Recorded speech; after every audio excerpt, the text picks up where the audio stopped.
Very good morning to everyone. I would like to also hear, like, we have the crowd. Very good morning to everyone. Oh, thank you so much. Yeah. I think I'm Girija. I'm the technical expert, reuse and circularity at CDD India. So today I'll be there with you for the session, for the first session.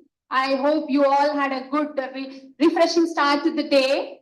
And I also hope you would have explored the campus by now.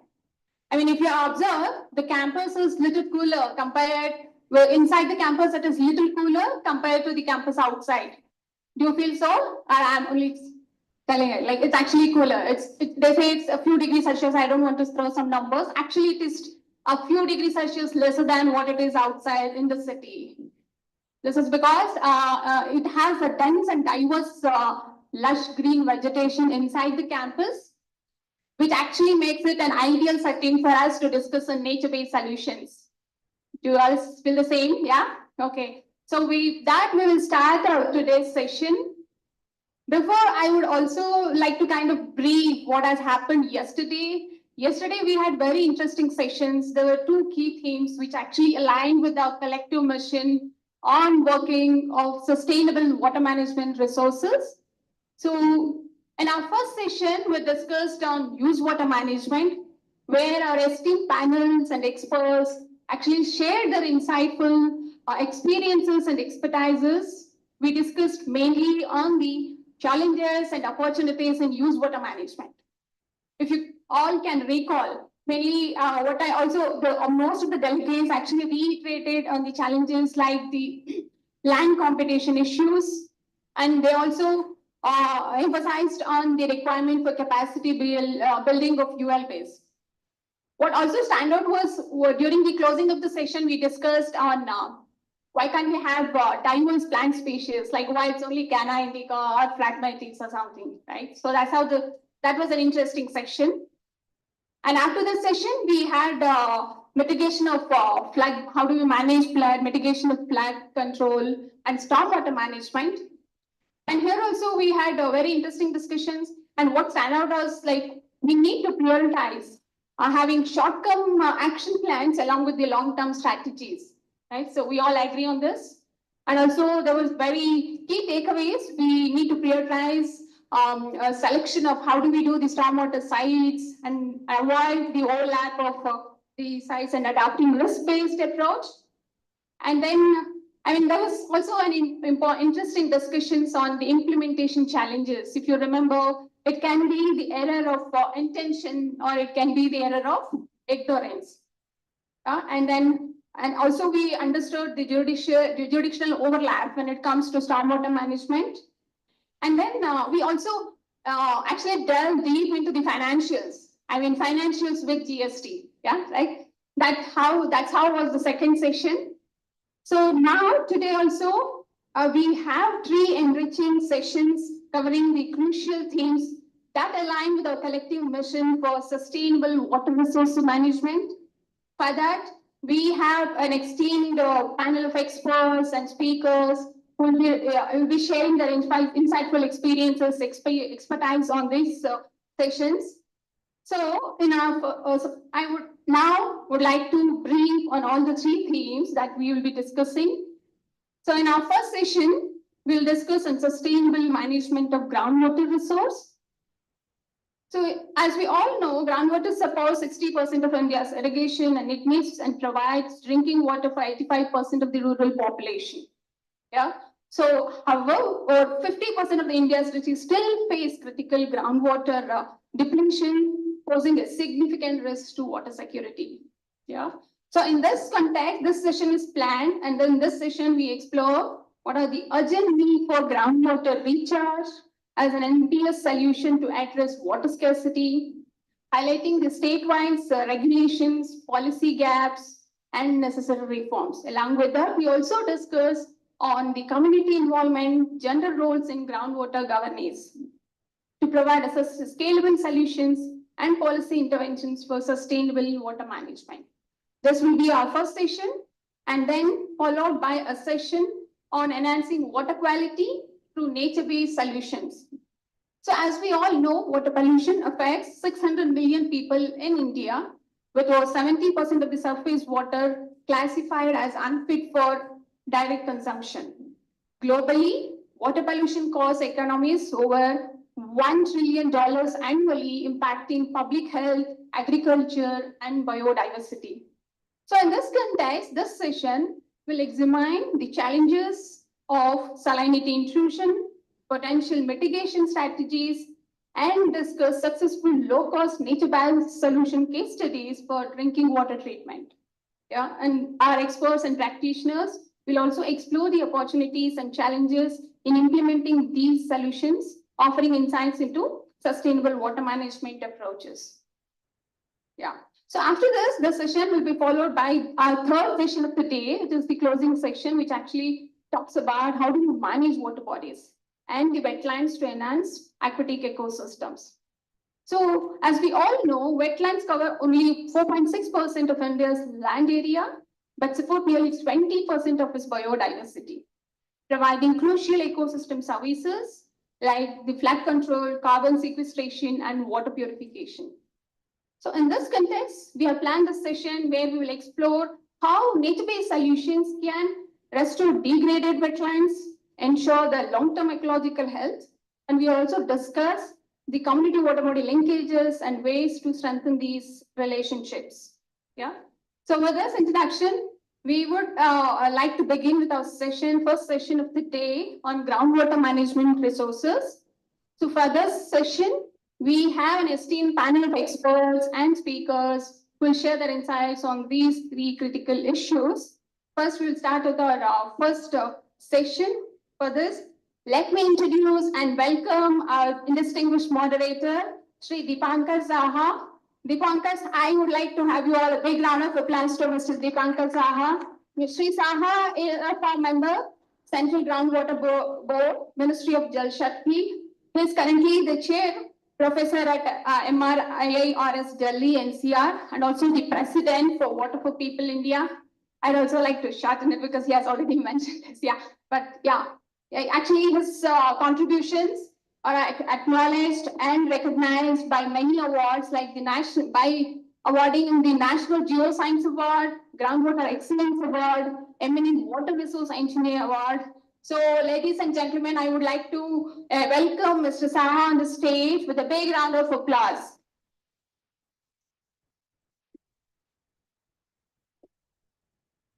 Thank you so much.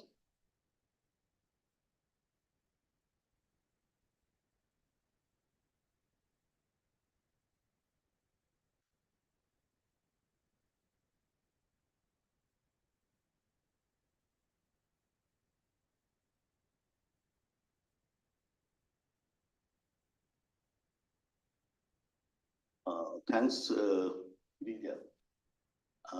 It's a wonderful environment here, and as she was telling, definitely the temperature is 2 to 3 degrees lower than the outside temperature. But today we are initiating today with a very interesting theme, the session 3. I mean, the session is roadmap towards sustainable management of groundwater resource. And we all are aware about the importance of groundwater. I would say say in a word, if I try to tell you the role of groundwater in developing in the socio-economic context in India, throughout the world, it's really playing a very critical role in food security, in drinking water security. And I would say groundwater to a great extent is an unsung hero. You know, everybody extracts groundwater. It is being used for the irrigation, it is being used for drinking, it is being used for the industries, but since it remains invisible, so many times we ignore it. You know, as he was telling, that a major contribution of irrigation in India as well as in many developing countries of the world is coming from groundwater, and for the drinking also, for the industrial development also. So in this session, we try to discuss about the sustainable management of groundwater resource. It's a very, very tricky issue. Sustainable management. There are many definitions of the sustainability of natural resource extraction and use. Anyway, we'll be discussing in our the session. This session, there will be 4 very distinguished speakers here. I will call them one by one and speak on different issues of groundwater management and sustainability. And then it will be followed by the panel discussion, where again 4 panelists will be present. They are all very distinguished, and I am happy to see that the speakers are from different arena of groundwater, from high science and technology to socio-economic context to community linked groundwater development to different type of intervention, supply and demand side intervention. So all type of, and including very senior bureaucrat also. So all say it's a rainbow of speakers, I will say, rainbow of subject that will be covered. So with this, first I will invite Sri Sushil Gupta. He was the former chairman of Central Groundwater Board and also chairman of Central Groundwater Authority. Central Groundwater Board, you all know that is the apex department on groundwater monitoring, assessment, development and management in India. It's a big department, many branches here and there throughout the country. He was chairing that department and chairing the Central Groundwater Authority. One or two sentences about Central Groundwater Authority is it is created to regulate the groundwater extraction in India. It's again a very critical and politically sensitive issue, regulating groundwater extraction, because 90% of groundwater is being used for irrigation, and that is a very sensitive area. Anyway, he was heading the Central Groundwater Authority also. Then he was in Punjab Water Resources Regulatory Authority as a member, very distinguished career. And it's a long biodata, I am not reading. He was my guru also in department. So with a big round of applause, I am inviting Sri Sushil Gupta to speak. Sir, you have 20 minutes, and there can be 2-3 questions at the end of his talk. Thank you.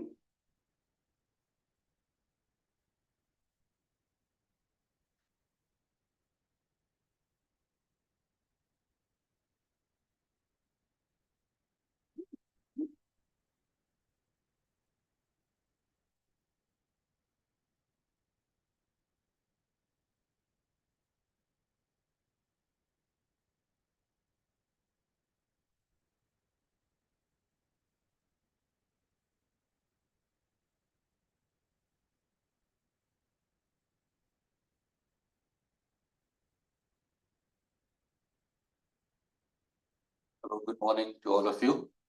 And thanks for the introduction, Dr. Saha. And also thanks for inviting me here to discuss various aspects of the regulatory framework, especially with groundwater recharge. Maybe I was given this topic. I'm not a legal person.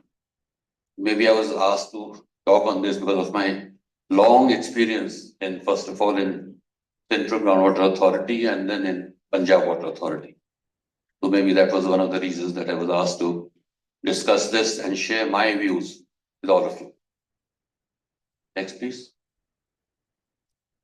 You see, it is a known fact that we are exploiting groundwater and it is becoming unsustainable gradually because of the huge exploitation. Yesterday only there was a news in the newspaper of Bangalore that they have now put a ban on construction of further tube wells in the city. I'm surprised why it was not done earlier. Because as you see, in the just about 3 decades, the numbers have gone up from 6 million to almost 20 million. So what's going to happen? Now on the right side, if you see, I've just drawn a very simple sketch to make you aware of what happens. First of all, a small farmer, I'm just comparing a small farmer and a big farmer because they are the major consumers of groundwater or users of groundwater in the country. A small farmer constructs a shallow well when the water level are shallow. Now and he is irrigating his fields. Now the big farmers come in and they need more water. They start pumping more and they tap huge amounts of water and the water level goes down. Now what happens is the small farmer loses his livelihood because now he can't pump any more water because the water levels have gone down below his tube well. And also he can't afford to deepen his tube well. So what about him? Where does his water right go? What does he do? Change the livelihood? What to do? That is the main question that I would like this audience to discuss regarding the water rights, which also forms a part of the groundwater regulation or sustainable management of groundwater. Next, please.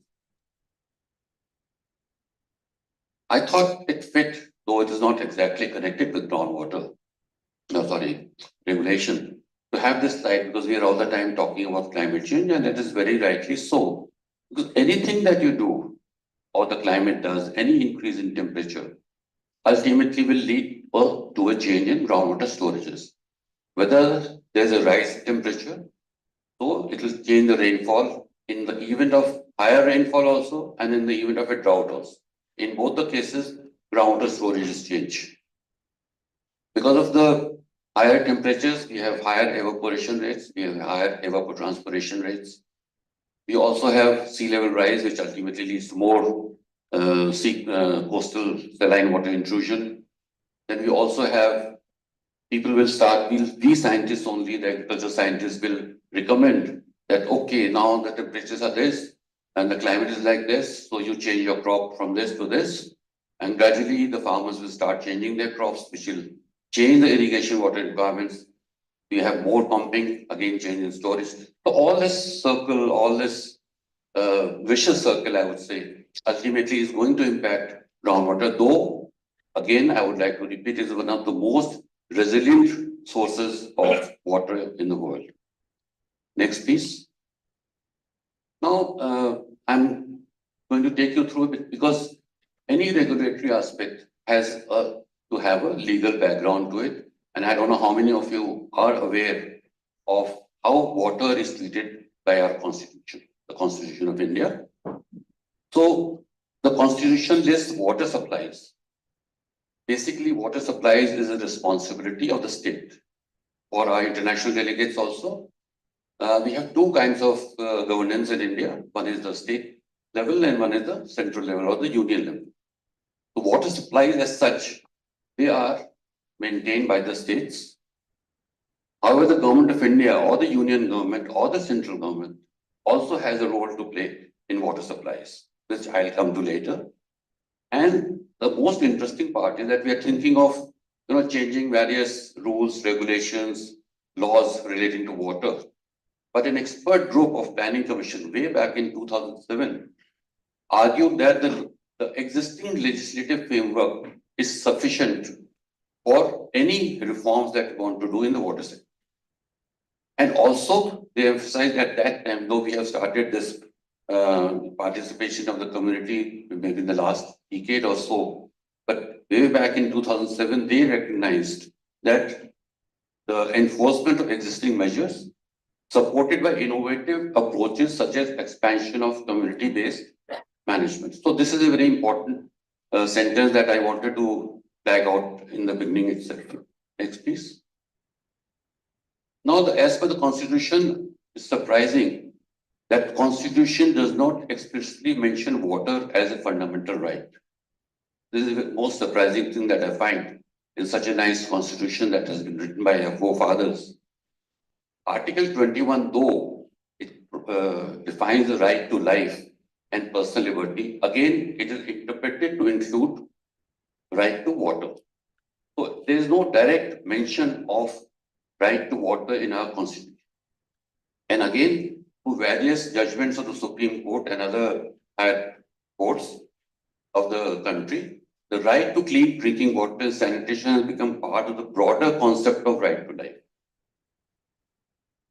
Now we have certain articles inserted in the Constitution, Article 48A and Article 51G, which I'll be coming to in the later slides. And the most important thing is the schedule, 7th schedule, which defines who will do what, which state will do what, what will the state do and what will the union do. Next, please. So the 7th schedule defines the distribution of legislative powers. In this, we have 3 lists in our country. One is the union list, the other is the state list, and third is the concurrent list. Now, as far as water goes, in the union list, the entry 56 defines the interstate rivers and river valleys, which are governed by the union government.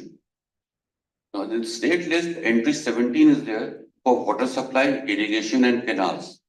Again, there is no mention of groundwater in this. So it is implied that groundwater will be covered under water supplies. Concurrent list is one in which both have a say, both the government of India as well as the state government. Next.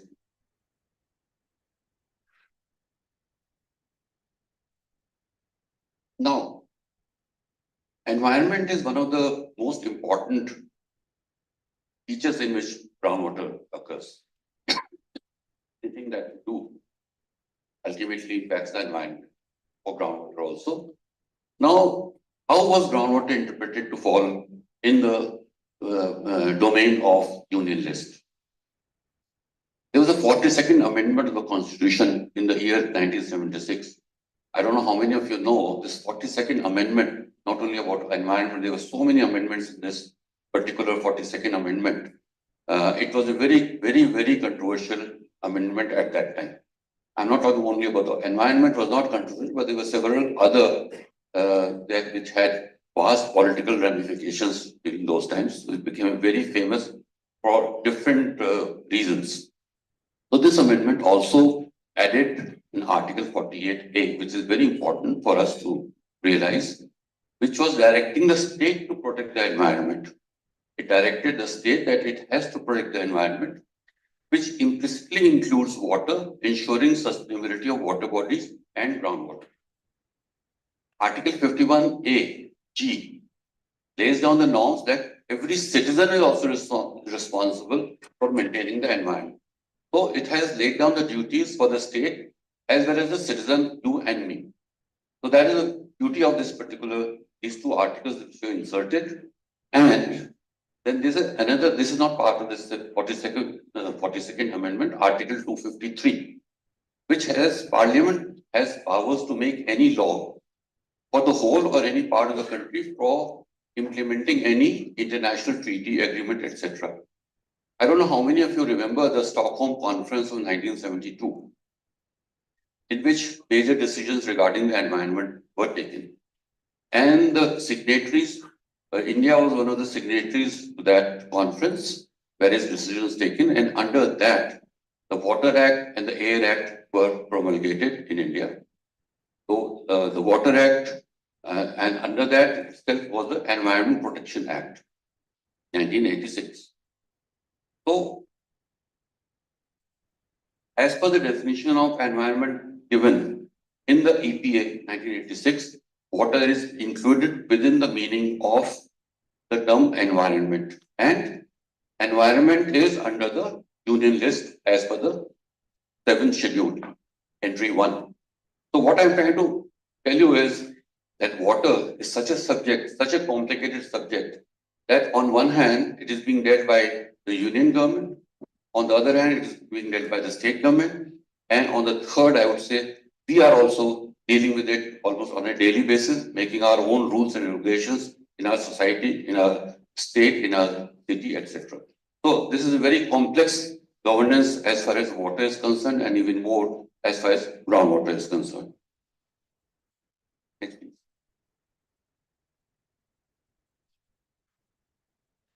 Now I'll come to what is the government doing, because I've been asked to talk mostly about regulation practices in artificial recharge of groundwater. So we have one Mahatma Gandhi National Rural Employment Guarantee Scheme, in which the major focus is on rainwater harvesting and related activities. We have a National Water Development Program, which also encourages to increase groundwater availability and thus agricultural productivity also. Many state governments have launched various schemes on water conservation, not only under their various authorities, but otherwise also, like Telangana. You know, the Mission Kakatiya is very famous and very successful scheme for water conservation. Then the Government of India Central Groundwater Board launched this National Aquifer Mapping Program, NAQUIM, under which the three-dimensional mapping of the aquifers will provide the recharge worthy areas and how to go about it. Then we also have, as I said, most of the, apart from Central Groundwater Authority, many states have also formed their groundwater authorities or water authorities, which also promulgate or have regulations regarding water recharge. Then, next please. Now the current recharge regulatory framework in India, what is happening? Mainly there are two kinds of regulations that are done. One is by Central Groundwater Authority, the other is under various state water acts, laws, or whatever you may call it. Now the Central Groundwater Authority, as I said earlier also, and I think Dr. Saha also mentioned in his opening remarks, it was formed under, again, you see, how this is also very interesting case study. In 1995, there was a news item about falling groundwater levels in Delhi.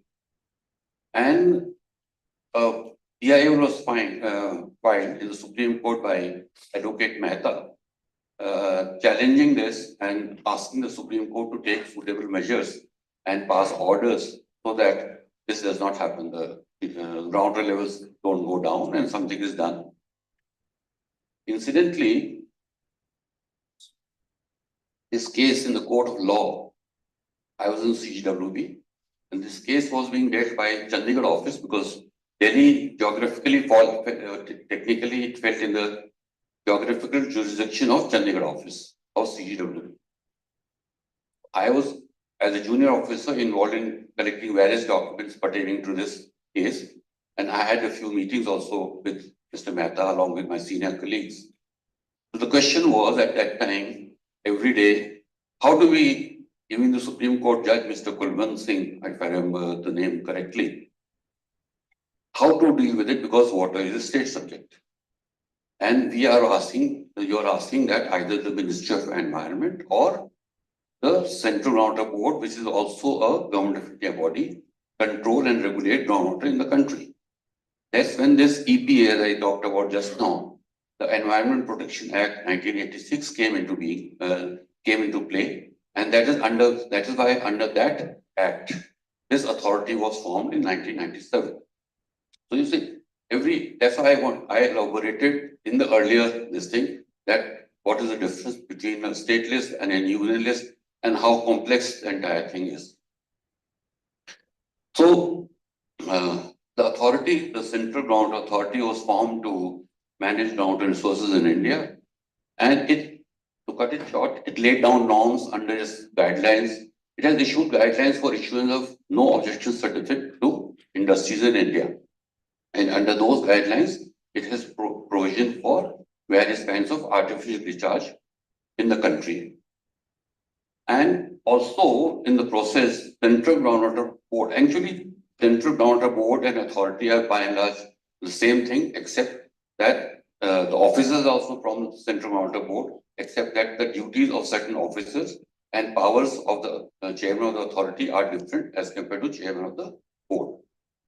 So Central Groundwater Board has issued guidelines for issuance of NOC and also master plans, etc. And BIS also has issued guidelines for recharge, etc. And National Water Policy, though, has a chapter on artificial recharge, but it falls short of regulatory framework. Next.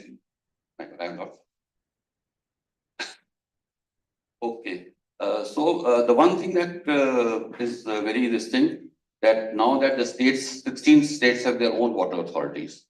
So CWA is not governing these 16 states, but they are supposed to fall in line with the artificial recharge guidelines of CWA. Next, please. Now, these are the main provisions that are given in the CWA guidelines. But what I have a question is the last sentence that I have written here. CWA is collecting millions of rupees from various industrial industries for issuing NOCs. But what is being done with that money that was supposed to be put into various artificial recharge or water conservation schemes?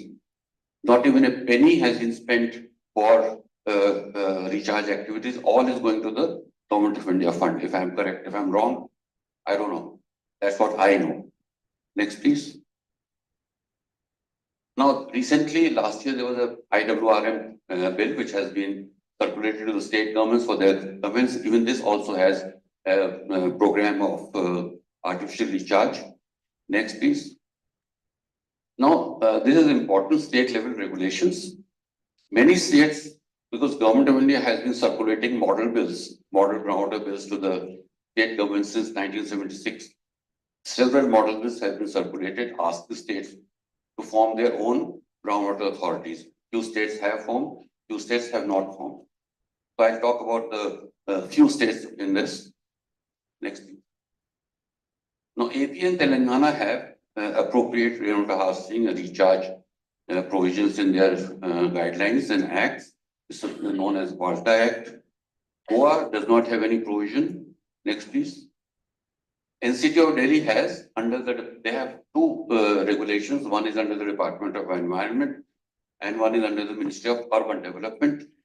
And Delhi has under Environment and Delhi Jal Board. Both are slightly different. One is for 200 square meter plot, one is for 500 square meter plot. Now, Ministry of Urban Development also has, but it says 100 square meter and above. So there is a confusion. There is no set standard this thing. If I'm living in Delhi, what do I do? Whether I follow the Ministry of Urban Development, Government of India guidelines, or Delhi Jal Board guidelines, or NCT of Department of Environment guidelines. So there's always a confusion as a citizen, what to do.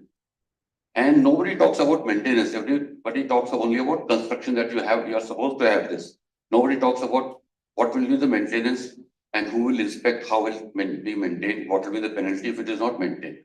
Next, please. Haryana has a very interesting thing, the recharge groundwater through rainwater harvesting by double the amount of water which is being used by the industry. So when they issue an NOC for X amount, they have to recharge X into 2 amount of water into the ground. Next. Lakshadweep, Puducherry don't have any. Next. Karnataka is very interesting. This is one of the very few states that have agriculture also under their guidelines. That no permit for water intensive crops in notified area. That's very good. Punjab, I would like to elaborate slightly because I was a member of the Punjab Water Authority for 4 years, and this is one thing which we worked on. If you read this, that the units we mean to say industrial have to do conservation, and they will be awarded conservation credits. So whatever we are charging from them for the groundwater withdrawal, in case they conserve water, they'll be given a credit at the rate of 2 rupees 50 paisa per cubic meter of water conserved or recharged by them. So this is a very good step, though it is not fully operational. It is operational in the sense, but it has not. No industry has so far come forward with a foolproof plan. They are drawing up plans, but this will be done I think it has already been started. So there is a unique measure that we have taken. I don't think anywhere in India we are doing like this. Next. So the main observations is most of the states do have some mechanism for recharge, etc. Recharge laws, rules, requirements applicable to only the units. So all these NOCs or anything is applicable only to the units or industries that apply for NOC or are required to apply for NOC. It's not a universal listing and not for any other unit, especially the agriculture users. implementation and enforcement is always an issue, and impact assessment of any recharge done is not being done at all. That's a big gap. Whatever I'm doing, whether it's impacting also or not. Next. So I thought to make it a bit interesting, let me have a cartoon inside. Next, please. Next. So, but states are doing, that's why I put that slide earlier. States are doing, and as is evident from the National Water Awards, which the Government of India gives every year. Last year, these are the states, though they don't have it, as I mentioned in my earlier this thing, but they are doing water conservation works and they have been awarded. Next. Okay. So in this, I would just like to put the right one, the CI Water Award, because I'm associated with CI also, and I'm on their jury for the National Water Awards. I find industry is doing a very wonderful job as far as water conservation is concerned. The kind of enthusiasm they show for water conservation is beyond my imagination. They're doing real lovely work. And in case any of you want, this is available online, Our Cup of Joy, you can go through it. It's a very detailed case studies are given in that. Next, please. Challenges and required amendments. I think we have regulatory gaps, we have institutional inefficiencies, we have socioeconomic factors, and we need amendments to the existing framework so that we have a uniform guidelines for everything. One of the most important thing is water as an economic good. You see, most of us, we just think water is for free. I'm not saying that you charge money from anyone, don't. But at least I should be aware what is this water costing me. What is the water costing to my country? Nobody knows. 8 rupees per cubic, 10 rupees, 20 rupees. Energy we know. Everything we know, but water we do not know how much it costs. So if we think that it is free, so naturally anything free, we'll always misuse it. So that is a big issue. So water and it has to be taught right from the school level. The child has to be made aware as to water is a costly thing. You can't teach me just now. It has to be ingrown right from a very young stage. Next, please. I'm being fast. Legal ambiguities in the ownership of groundwater. This is a very big factor. Everybody says groundwater is mine. No, it is not. Because of the circuitous routes through which we interpret the legal system. So everybody is saying, no, you can't do anything to my groundwater. I'm irrigating, so you can't do. This is my field. The groundwater comes along this. No, it does not. Legally, it does not. But it has been worded and it has been taken for granted since ages that yes, it is mine. So that ambiguity has to be cleared. And I think what is such a thing that has to be written in a very clear and simple word definition that water, groundwater is not an individual's property. It has a right to draw water, but it is not its property. Can use, but not as its personal property. So that has to be very, very clear. Unless we make that clear, we'll keep on fighting with each other to provide water. Next, please. Weak enforcement and then monitoring and national data portal, as I've always emphasized on this, that all the data has to be at one place. And the main thing is that as an educated farmer, of course, I have to be educated. As an educated farmer, I should be able to visit that website and understand what is what.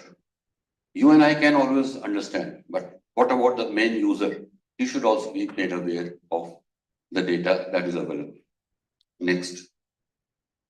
Lack of standardized guidelines. Next, please. Next, I think I'll come to my last slide, which is, yeah. This is a very important subject as far as recharge goes. What is the quality of water that we are using for recharge? Nowhere we have mentioned that. Nowhere in any document in India is there a mention of what should be the quality of water for recharge. In fact, in one of the latest documents, Namami Gange, November 22, did mention, but it came only on the standards for groundwater recharge should be there. But what standards? No, it has a passing reference to US EPA norms, United States Environment Protection Act norms for recharge of groundwater. It refers to that, but it fails to prescribe any norms. Even CWB or CPCB or any other organization, there's no prescription available that, okay, the water that we are going to use for recharge should have this quality. So ultimately, I hope we do not play with our aquifers. Yesterday also we were talking, after treatment, natural treatment, the water is being used for agriculture. Who is monitoring the quality of that water, which is getting treated through wetlands? Is anybody monitoring the quality of that water before being put to agricultural fields? Ultimately, it goes down. So what is the quality of that water? Is it conforming to the guidelines provided by CPCB for discharge of water to agricultural fields? I don't know. Yesterday also I talked to a few people, I did not get any answer.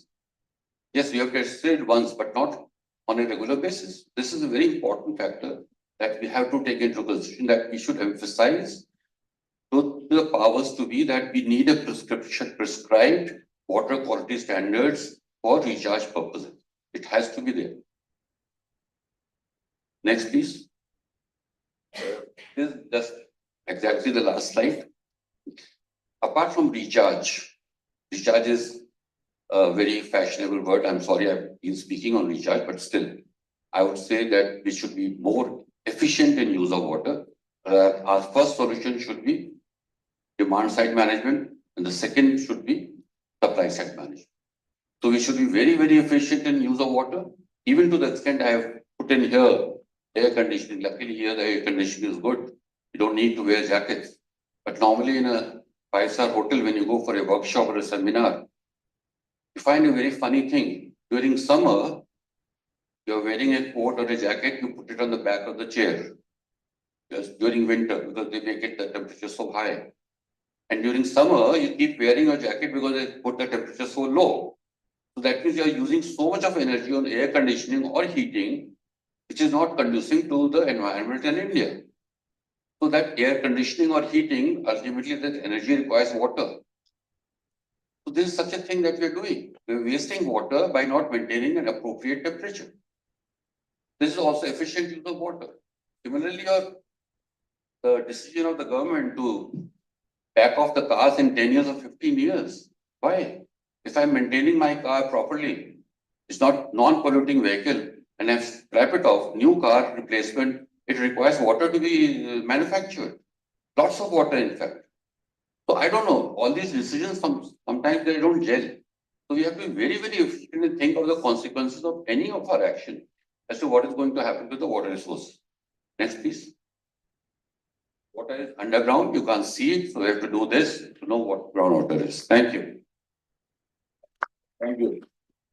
So we can take one or two questions. So now the floor is open. Any questions?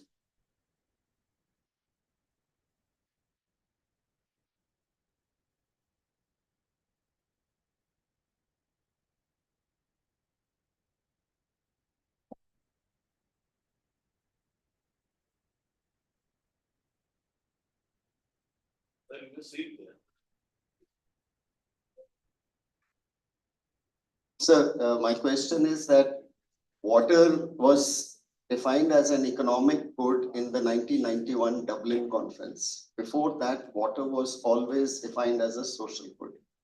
In Dublin Conference, they defined it as a social and economic good. Now, does it actually make sense to call it an economic good? Then why don't we call air also an economic good? Why don't we call culture also an economic good? So these are all basics of life. And if you just call them economic good, you're actually commodifying it. You see, by calling it economic good, I'm not trying to make it a definition as was there in the conference. What I'm trying to say is that I should know the price of water that is being supplied to me. Like electricity also is now a, what you call it, cultural good. Nobody can live without electricity now. So I have no explanation to what you are saying, but I should know the water that I'm consuming or wasting for that matter. You see, when I buy a bottle of Bisleri, I try to see, do you ever throw half a bottle of Bisleri? How many? Nobody, because he has paid 15 rupees for that bottle. But the water that is coming in the tap, we throw it like anything. Why? By economic good, I'm trying to say that I should know the cost of water. I'm not saying that you start trading it at that rate, but as a human being, I should know how much this is costing to be provided to me. That's the only thing. Make it more aware, make more sensitive to the water resource.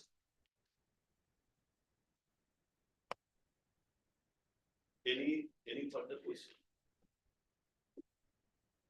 Under the existing regulations that we have, how can we effectively implement this equitable distribution, especially in equitable distribution of groundwater between the rich and poor farmers? How can we implement that? What kind of regulation needs to come in or modification of the existing? You see, if there was a water framework bill 2017 and a national groundwater bill 2016 and a national water framework bill of 2017, which was just draft made by a committee headed by Dr. Mihir Shah. I was one of the member authors, Dr. Himanshu Kulkarni. I think he'll be there online today. He was also one of the authors. Though it has not seen, these two bills have not seen the light of the day. In that, we have talked about equitable distribution, but to make it more simple, what I believe is that as per the land holding of a farmer and the cropping pattern of that area, they should be allocated that much of quantity of water which is required to efficiently irrigate those crops. And also, in case they are living on those farmhouses, then what are their other requirements for cattle and other purposes? That should be their allocation. The rest should be for public use, and again, that should be governed by the local authority or whatever, by the community, whatever way you want to structure it, better by the community.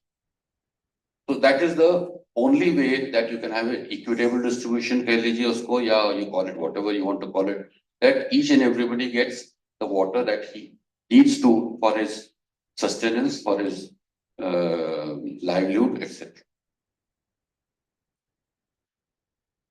Okay. Thank you, sir. Yeah, just one question. So you mentioned about the groundwater is to be considered as a common good rather than a private. And yet there are a lot of, we all know that every farmer considers the well in his or her farm as a private good, exploiting as much. What are the mechanisms you think we need that can guide us to actually implement the whole process of getting the community and people and everyone and the state to understand that the groundwater is a common good? As far as legal, this thing is there, the legal interpretations are very clear that groundwater is not a private property. That is why you have this, like even Environment Protection Act, under which Central Groundwater Authority was formed, and it can regulate groundwater all over the country. It is not doing so because it's not involving the agriculture sector, though the mandate does not say so. The Supreme Court judgment does not say so. So nobody has challenged it. So that means the government can regulate if it wants. Now this is a very big if over here, because it's a very big political gamble to go into agriculture sector.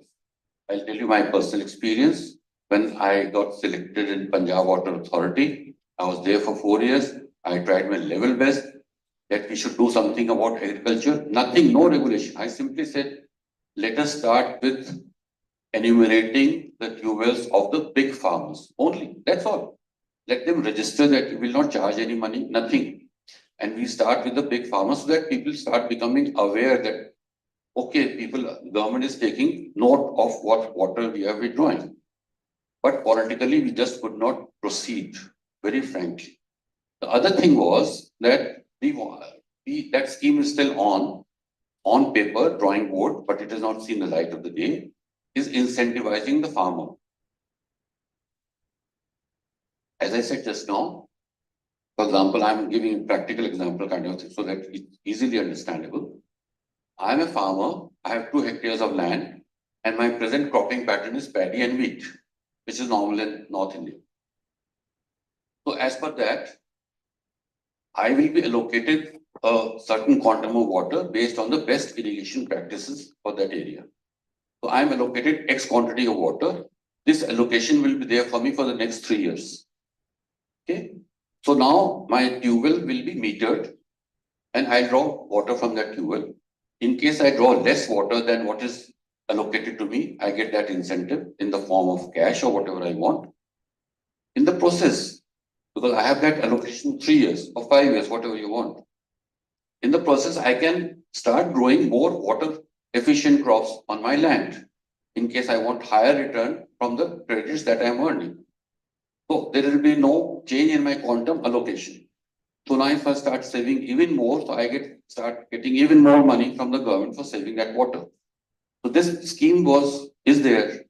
This is an indirect way of regulating and as well as incentivizing the farmer. Because you suddenly put a bar on the farmers or regulate, it will not work. Very frankly, politicians will never allow it. That's what my take is. Okay. So it's a big round of applause.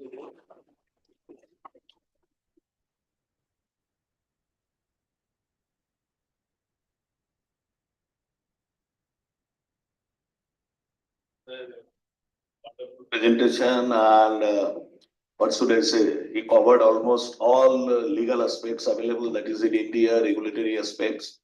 Just to the brief you that in rainwater harvesting and artificial recharge, new thinking has also started in India. We construct big dam over surface like Tehri Dam, like Bhakranangal Dam. So there was always a thinking that why not we should go for a mega recharge scheme, a large scale recharge project where millions of cubic meters of water will be recharged and stored underground.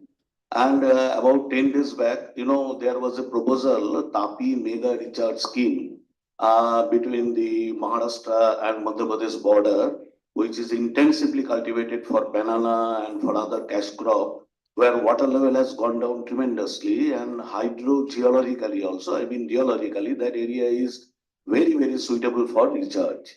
So there is a big scope there, technically feasible.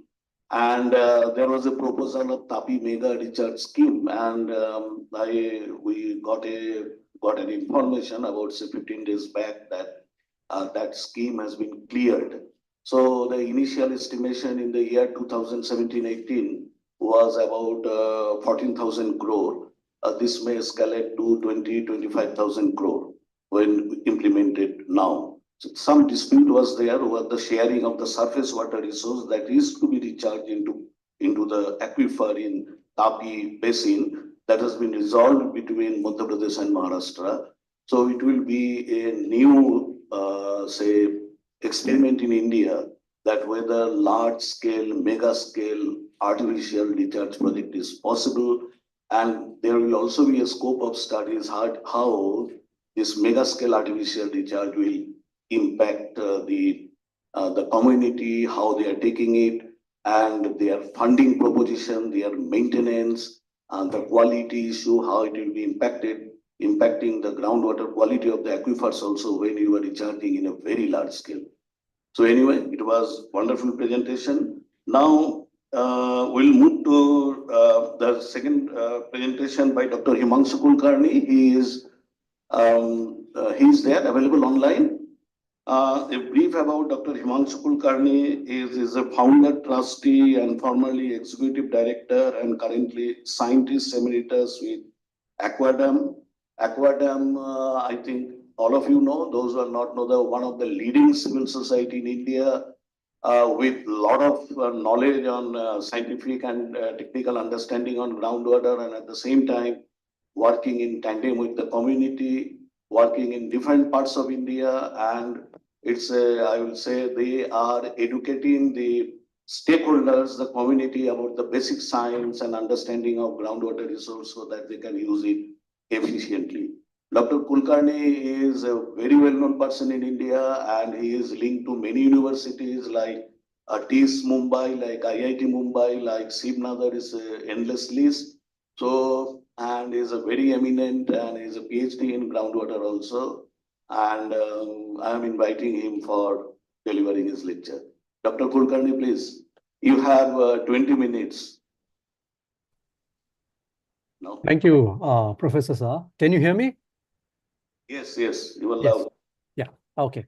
So a very good morning to everyone, and apologies for not being there personally.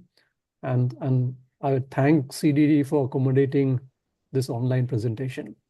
I must also thank my very old friend, Dr. Sushil Gupta, for setting the scene for what I have to say. In fact, he's made my job very easy.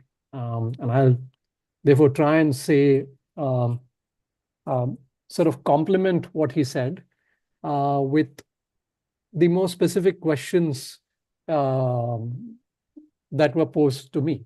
So in fact, I'm actually not going to take the points one by one, but let me give you a reference to what I'm going to talk about before I share a few slides.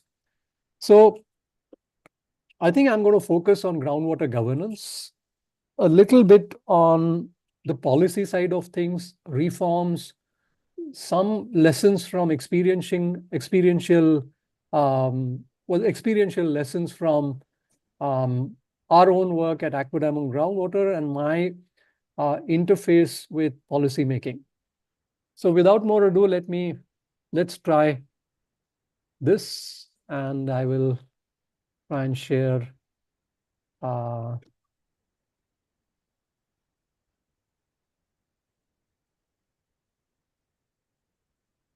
okay, I hope you can see this the screen.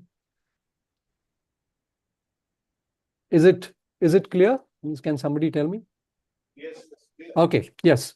So yes, since Dipankar has given me a very short window of 20 minutes, let me take you through a few thoughts on, a few thoughts on groundwater governance as a mechanism of restoring sustainability of aquifers. Okay, so if we actually look at the last few years, have seen a very promising shift in perspectives on the topic of groundwater and groundwater management. So in short, the 1970s, 60s and 70s, or perhaps even the mid-1980s, it was a world of groundwater resources development, which was mainly about gaining access to groundwater, whether largely through the private mode, but also as a part of public water supply systems. Then came the 1990s and 2000s, where people started talking about moving out of the singular focus of groundwater development to the focus of managing groundwater. But what it largely entailed was conservation and recharge and, well, the beginning of recharge, mostly conservation and harvesting of water through smaller efforts as compared to the large dams. So watershed development, check dams, and at the same time came the concept of water use efficiency. Sprinklers and drips started finding their way into thinking, especially in terms of agricultural water for agriculture. In 2010, around early 2000s, but more in the mid 2000s, 2005 to 2010, there began the talk of groundwater governance. And it was mainly focused on regulation and legislation, as Dr. Sushil Gupta has told us. And I think in the last 7 or 8 years, we are really talking of a larger canvas of what is called groundwater governance. And I'll try and explain that in a bit. Now, I think the other promising shift that I see is a lot of the groundwater management and governance finding its way into programs. And while MG Narega, PMKSY, JJM, Amrut 2, for example, talk of groundwater, I think I look at two programs that have a singular focus on groundwater. One was, of course, the National Aquifer Mapping Program, the NAQUIM program by the Central Groundwater Board. And I think that was one of the first efforts of that kind, of that scale, that was undertaken anywhere in the world. The second, of course, is the Atal Jal Yojana, which has a forward linkage to NAQUIM, but which looks at more decentralized efforts at participatory groundwater management. And I would say Atal Jal is work in progress. And I think we probably need more robust versions of Atal Jal as we go along. But I won't go into the critique of these programs at the moment. I see a promise in these programs. And like Sushil has told us, groundwater management is extremely challenging. And I think we need some time to really get our act in order. Now, stepping back, what is groundwater governance? And I actually like these two definitions, because when we perceive groundwater governance, I think it's this duality of the duality in the definition itself, which makes it interesting. And it's not an either or thing. So first, I think it's the management of aquifers as units of groundwater management, because we readily, for many years, we were readily recognizing river basins and watersheds. And it took some time for us to really acknowledge that the resource of groundwater is hosted by aquifers, howsoever we define them. But at least the recognition came. And I think a lot of people feel that groundwater governance is better thought of as a governance of aquifers. But that's somewhat of an incomplete definition, because I also believe that there's a human element. Why do we need to govern aquifers? We don't need to govern aquifers if there were only other, with non-humans. With non-humans, the non-human entity, living entity, does not require a governance of aquifers. So the concept of governance comes only largely with human beings and human behavior. So I think it's also a process by which groundwater is managed through the application of responsibility, participation, information, custom, rule of law, and it must be a transparent process. Now, there are a lot of efforts that we have in front of us. And my organization, along with other 6, 7, 8 organizations in India, civil society organizations, have tried to build groundwater management and governance experiments, have tried to do these experiments and have tried to build a case for what we call participatory groundwater management. And this entire process is really done at very atomistic levels. Now, for the policymaker, there's another dilemma. And I think this is where the challenges start creeping in. Because when we look at this relationship between groundwater management and groundwater governance, the policymaker always thinks about groundwater governance as a larger umbrella under which we look at different components of groundwater management. Whereas as a practitioner, I know for sure that groundwater management is trying to make changes in the field. And while doing so, one important component is, for example, in rural India, for the Gram Sabha to actually pass certain resolutions. So for example, you have many cases where many Gram Sabhas have said, no borehole drilling, no tube well drilling beyond a certain depth. Now that, I believe, is a part of groundwater governance, which is embedded in groundwater management. But I still feel that as a part of policy making, we must not look at these two views as an either or view. It's simply a case of how do we bring these together. And in order to do that, let me sort of take another 5 to 7 minutes to go through the next few slides. So first of all, we must acknowledge two elements, scale and diversity. If you look at a broad canvas of aquifer settings in India, and these are drawn from what Central Groundwater Board has produced as their aquifer map for India, we at Aquadam have generalized that a bit and put these into about 5 or 6 different settings. And you can actually distribute urban and rural habitations within these settings. Now, given this, if we look at different states, and I'll quickly put up these maps, then you have a mixed bag in some states. So Karnataka and Maharashtra are largely hard rock aquifers, whereas Haryana and Uttar Pradesh are dominantly alluvial aquifers. Gujarat and Rajasthan or Madhya Pradesh is a mixed bag. So each state will also have to look at, for instance, regulation fundamentally upon aquifer settings, so groundwater storage, transmission, and then also in terms of demand and supply. And therefore, the approach to groundwater management or groundwater governance in each location will have to be different. And I'm just demonstrating the case with states. Uttarakhand, for example, has many geologies, but it's a Himalayan setting. So it's a completely different setting altogether. Similarly with river basins, this is Ganga river basin in India, a completely mixed bag. You have the Himalayan system, the alluvial system, and then the southern part of the Ganga basin, which normally gets ignored in any discussion, the Bundelkhand region, parts of Eastern Indian Plateau, and so on, a completely mixed set of aquifers. If you go to Krishna, Godavari, and Kaveri, these are dominantly hard rock underlain river basins. So I'm just trying to highlight the concept of diversity. Then there's a context, and the context, for example, is springs and the revival of springs in the Himalayan region, in the Western Ghats, in the Eastern Ghats.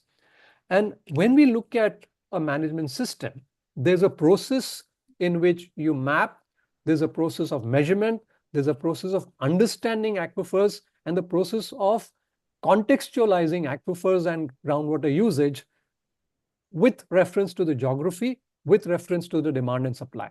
And then on the basis of that, you come down to what is called a protocol of groundwater management or spring water management. And one can do something similar where you have wells. So, in conclusion, just 4 or 5 main points. First, I think we must recognize, whether in policy or in praxis or in research, that solving a groundwater problem in any village is a unique problem. Each village will pose a unique problem because of its reference to the underlying aquifer system, the status of the aquifer in terms of the degree of exploitation or use, the overarching inputs to the aquifer like energy, but also outputs from the aquifer in terms of cropping patterns. Now, that actually brings us to what is required in policy. First is, I think we need data for decentralized aquifer-based groundwater management or governance.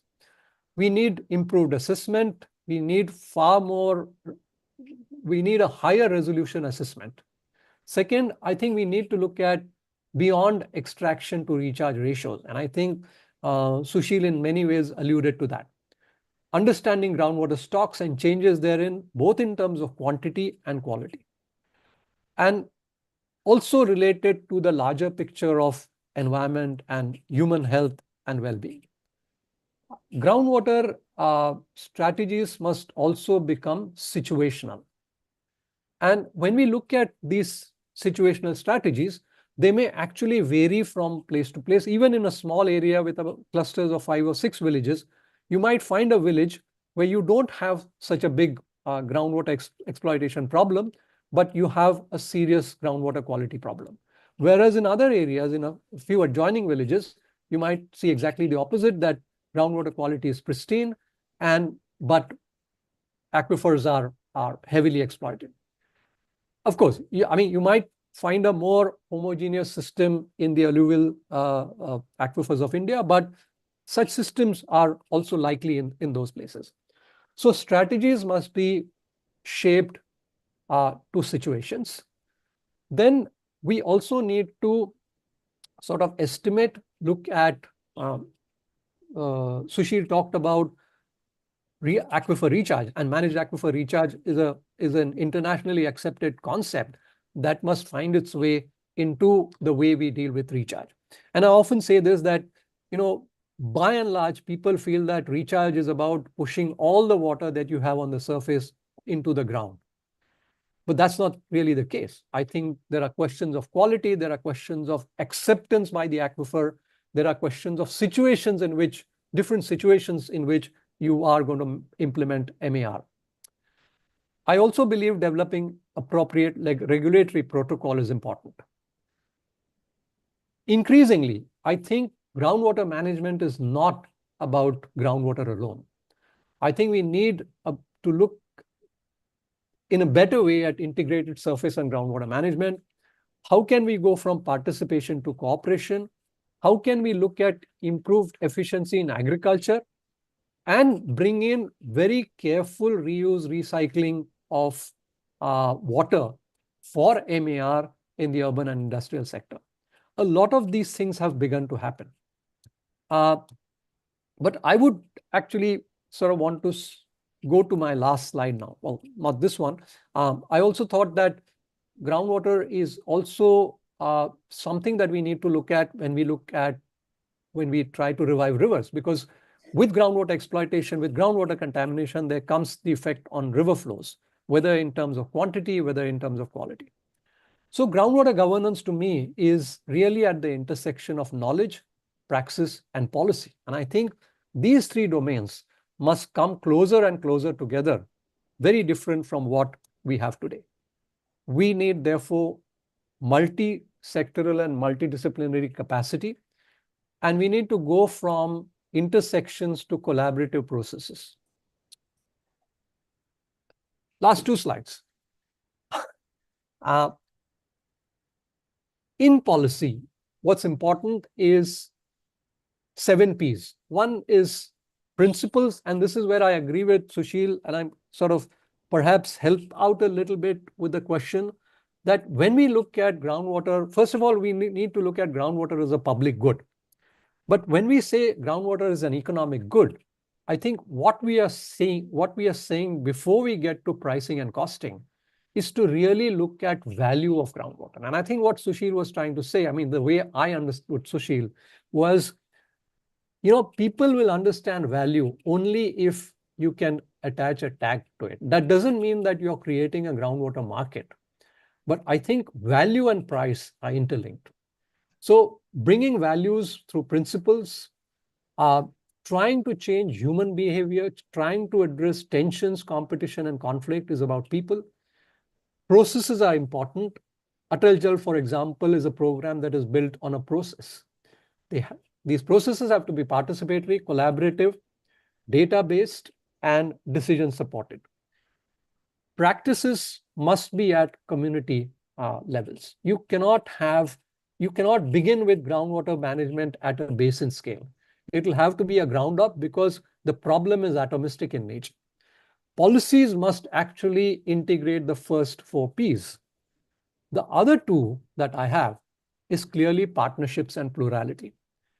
And given the scale and diversity of India, I think plurality is about getting to the same goal through different trajectories. So actually, it opens up a lot of opportunities.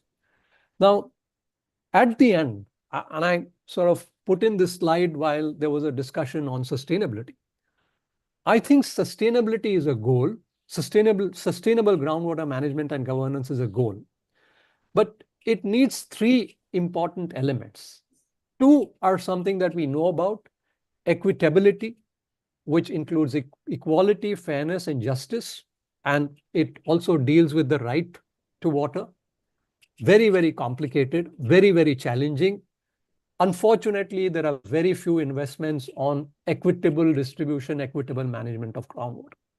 I'm sorry to say this, but a lot of the CSRs are investing in low-hanging fruit. The highest hanging fruit is equitability, and we haven't got there. Second is productivity and efficiency. And I think we have Shilp Verma going to talk about energy. So I think when we look at efficiency, we need to look at, especially in agriculture, we need to look at an integration of groundwater productivity vis-a-vis, energy productivity and agriculture productivity. And when these 3 come together, it is only then that we can start defining efficiency. For me, drips and sprinklers is perhaps efficient application of water. Drips and sprinklers are better productivity of water, but I don't think they really cover efficiency. And last but not least, increasingly I'm finding that sustainability is also about what the larger critical mass of groundwater users will accept. So I think we need to also focus on developing communication skills for communities to accept certain norms on groundwater. So acceptability is something that becomes important, and I think it must find its way in we must get acceptability in some way into our policy thinking. So I'll stop at that. Thank you very much. Over to you, Dr. Saha. Any question? You can take one or two questions.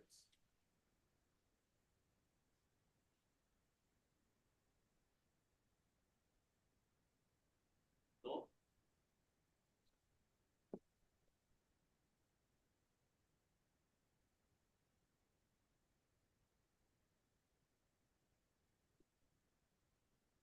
Actually, sir, for groundwater conservation, utilization of surface water like river, interlinking of the rivers is the best solution for that. We have to mainly focus on that, I think. Secondly, governance of groundwater is to be decentralized, because making one policy cannot be applicable for whole India. In that way also we should pick up.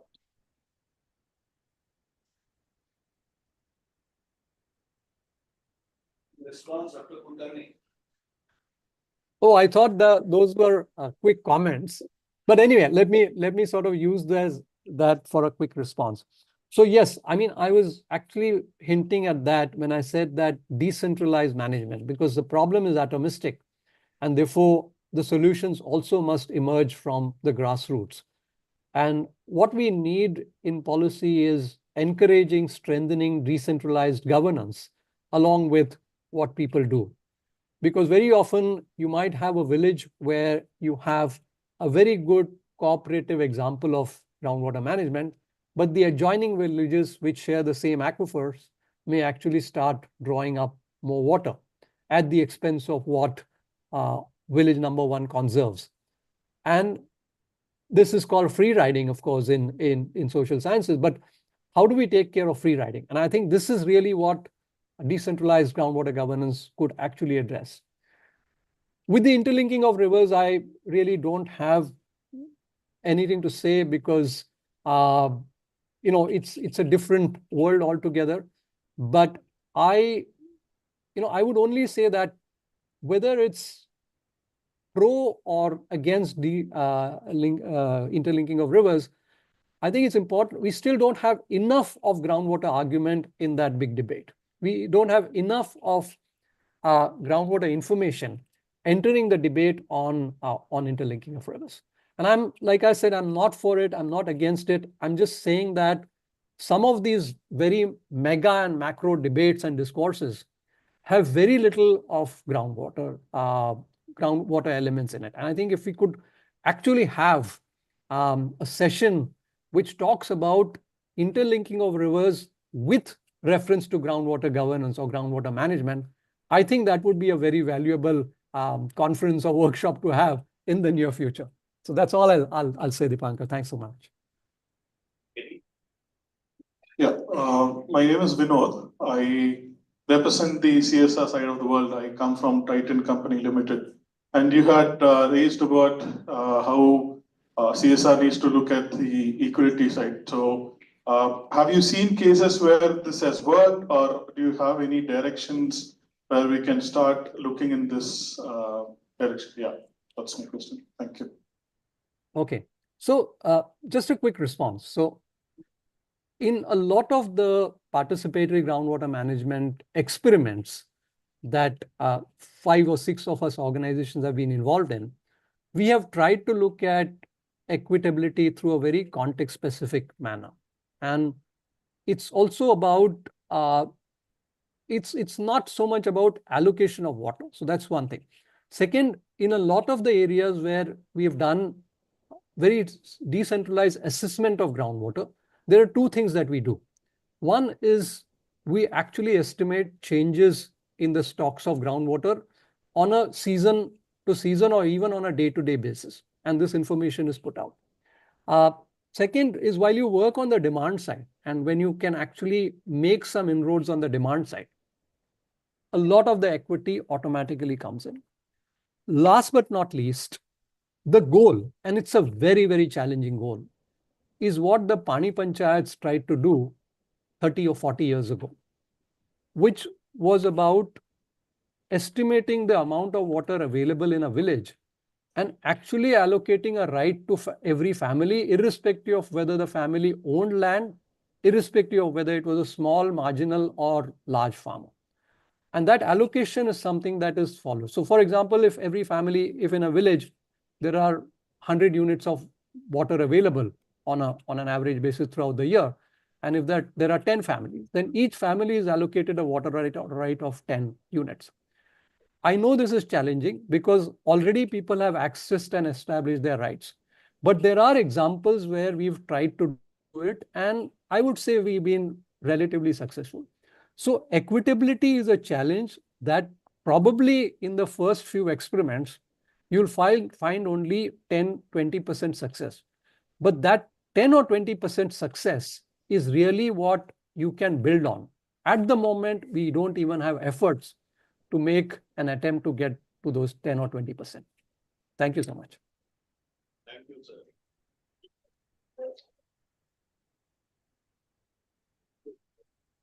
Thanks, Dr. Kulkarni, for your nice presentation. And you have rightly mentioned about the equity issue and the great diversity of Indian hydrogeology. I mean, those who are from outside India, to them that India, you may know that the largest extractor of groundwater in the world, we extract about 250 kilometer cube of groundwater every year. And it's published in Nature that in only from Punjab, Haryana and Western Uttar Pradesh, every year about 20 kilometer cube of groundwater is permanently lost. It was published in Nature in 2007, Rodell's paper. So it's well documented. And say there are aquifers in North India where you will get 250 meter cube per hour of water, unending, 24 hours a day. But you will be lucky in the parts of Karnataka if you get say 20 meter cube per hour water. So the issues are different and the hydrogeology there is a bit different. And the regulation for irrigation only there are about 24 million wells working for irrigation. So it's a nightmare to bring in regulation in the irrigation sector. Anyway, a lot of discussion will take place in that. Let me introduce our next speaker, Dr. Jogendra Singh Jadeja. He is a well-known hydrogeologist and dynamic professional dedicated to life to create water sustainability for the society. He is the founder, director, and geohydrologist in ARI Communities and Technologies, ACT, worked intensively in ARI area of Gujarat and also in other parts of India. And Jadeja sir, please.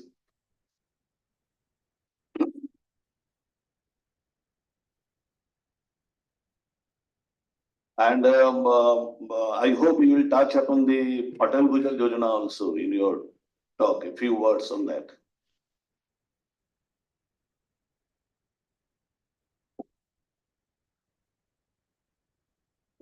Thank you, sir, and thank you, CDD, for inviting me for this session. Can you start presentation?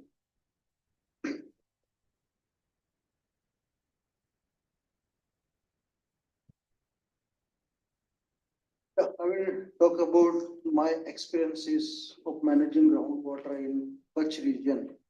You all know that Kutch is a semi-arid to arid region, and we receive rainfall. Earlier, we were receiving rainfall less than 350 millimeters. Since last 10-15 years, we are receiving a little bit more rainfall. there is one perception regarding the rainfall, particularly from the agriculture side. Any crop requires at least 400 millimeter of rain to grow. But we are receiving the 330 millimeters. So agriculturist was thinking that this area is not feasible for the agriculture. But now, if you see, there are lots of good production like Kesar Keri. You heard the name of the Kesar Keri. Best mangoes are producing from the Kutch. Best dates of the India are producing from the Kutch. So that is a controversy in the Kutch regions, and there that's challenge starts for us. So my presentation will flow like groundwater overview of India and Gujarat. I think my previous two speakers, Sushil and Himanshu ji, has little bit touch about the Indian context. I will speak about little bit of Gujarat, and then I will jump to Kutch, how the Kutch is there, and we were having the climate resilience water management practices in our tradition. So based on that learning, we have tried to demonstrate, considering one larger aquifer system of the Kutch and how we are trying to build community, bridge the gap between the communities and different stakeholders for managing their aquifer, and from aquifer level to how we are working at the village or the farm level. That is the case I will explain. Then based on that, how we are putting this experience by building a new generation leaders. So just after discussion with the Dr. Saha 2 days before, I was just looking the figures. Last groundwater report has been published by the Central Groundwater Board, and I was trying to see the changes. If you see in the 2004 to 2024, hardly 2-3% changes you can see. From the safe area is just increased by 2-3%, and critical overexploited area also there is very little bit change we are seeing in the India. And in both the previous presentation we have seen that there's a huge problem with the groundwater. If there is no changes, then why the problem is there? That the question always comes in our mind. Similarly, you see the red color in the arid to semi-arid regions. So always this indicate that there is a low rainfall areas, groundwater exploitation is always more. But in the rest of the part, you see the lots of blocks or districts are in the safe categories. So what is our concern? Until we are talking about this in previous presentation discussing about the river interlinking, where we are going to interlink the river, because the river will flow in the high rainfall area only.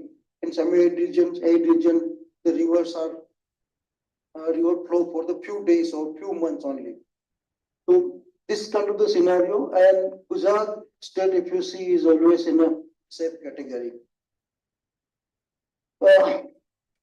In Gujarat also, you see the out of 253 blocks, there are about 52 blocks are suffering from the groundwater problem. But I think these all figures are based on the recharge and discharge only. If you put water quality part into that, then I think the large part of the Gujarat is not feasible for the drinking water, and for even for some type of the crops. So these figures and this analysis are largely based on the coarse data, not very granular data. So we have tried to understand the groundwater situation by considering the local situation. Yeah, you see here the use of the groundwater, lots of agricultural use. Now coming to Kutch. Kutch, you know, the Kutch district is a largest district of the India and larger than many countries also. That's the land is our potential in compared to water. See, I said about 330 millimeter. But if you see, we have lots of land, and if you consider water instead of millimeter to liter, we have huge water with. And some of the slide, there is a quantity also there. But the land is a potential, and our entire water management system was based on plan based on the liter or the cubic meter, not on the millimeter. That's the thing. Our water harvesting or water management is the oldest one. You can see the Dholavira is a Harappan civilization. There you can also see well. So surface and groundwater at that time, the rainfall was very good, and the solutions were largely based on the engineering, but the local solutions were there. Gradually, the climate has changed, and we categorize ourselves as a semi-arid region. So lots of technological aspects have changed. Even the Kutch is a diverse hydrogeological characteristic. The marine transgression is there. Till there are some area, you can see the seawater intrusion through surface, and there are saline areas. So we have diverse land like the shallow aquifers, deep aquifers, saline lands. So all the technology, from ancient to historical technologies, all are the decentralized and started from the engineering solution to hydrogeological solutions. So all the decentralized and people manage solutions and techniques were there. See, all the techniques are, first thing is clear, all are the climate resilient. See, in arid regions, we receive, of course, we receive the low rainfall, but sometimes we receive very heavy rain also. So all the techniques and technologies have two type of the security scenario. In drought, they provide the water. In flood, they provide the securities from the hazard. So all the technology was local specific, integrated planning. They have integrated all the science like geography also, water balance also, geology also, aquifers, and the problem and the requirement. All was decentralized but people centric.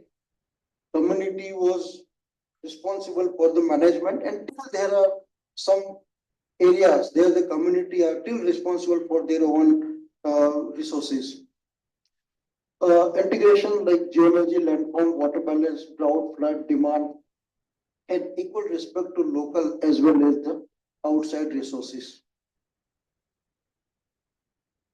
Since last, Kutch is famous for earthquake also. I think everyone know about the 2001 earthquake. The 2001 earthquake was the milestone that the development is boosted in Kutch. So after that, this socio-economic profile is changed, like we are urbanized, industrialized. Tourism is one of the major attraction for the Kutch. Infrastructure development, more livelihood opportunity. Earlier we were having animal husbandry and agriculture only. And we have reversed the human and cattle population. Earlier we were having a human less and cattle more. Now we have human more and cattle less. So far, natural resources concerned, you see the from 330 millimeter to more than 450 millimeter rainfall, but the intensity has changed. Earlier we were receiving 330 millimeter within a monsoon season 4 times, but now hardly 1 time or 2 times we receive all the rain. That has led to depleting and deteriorating groundwater resources.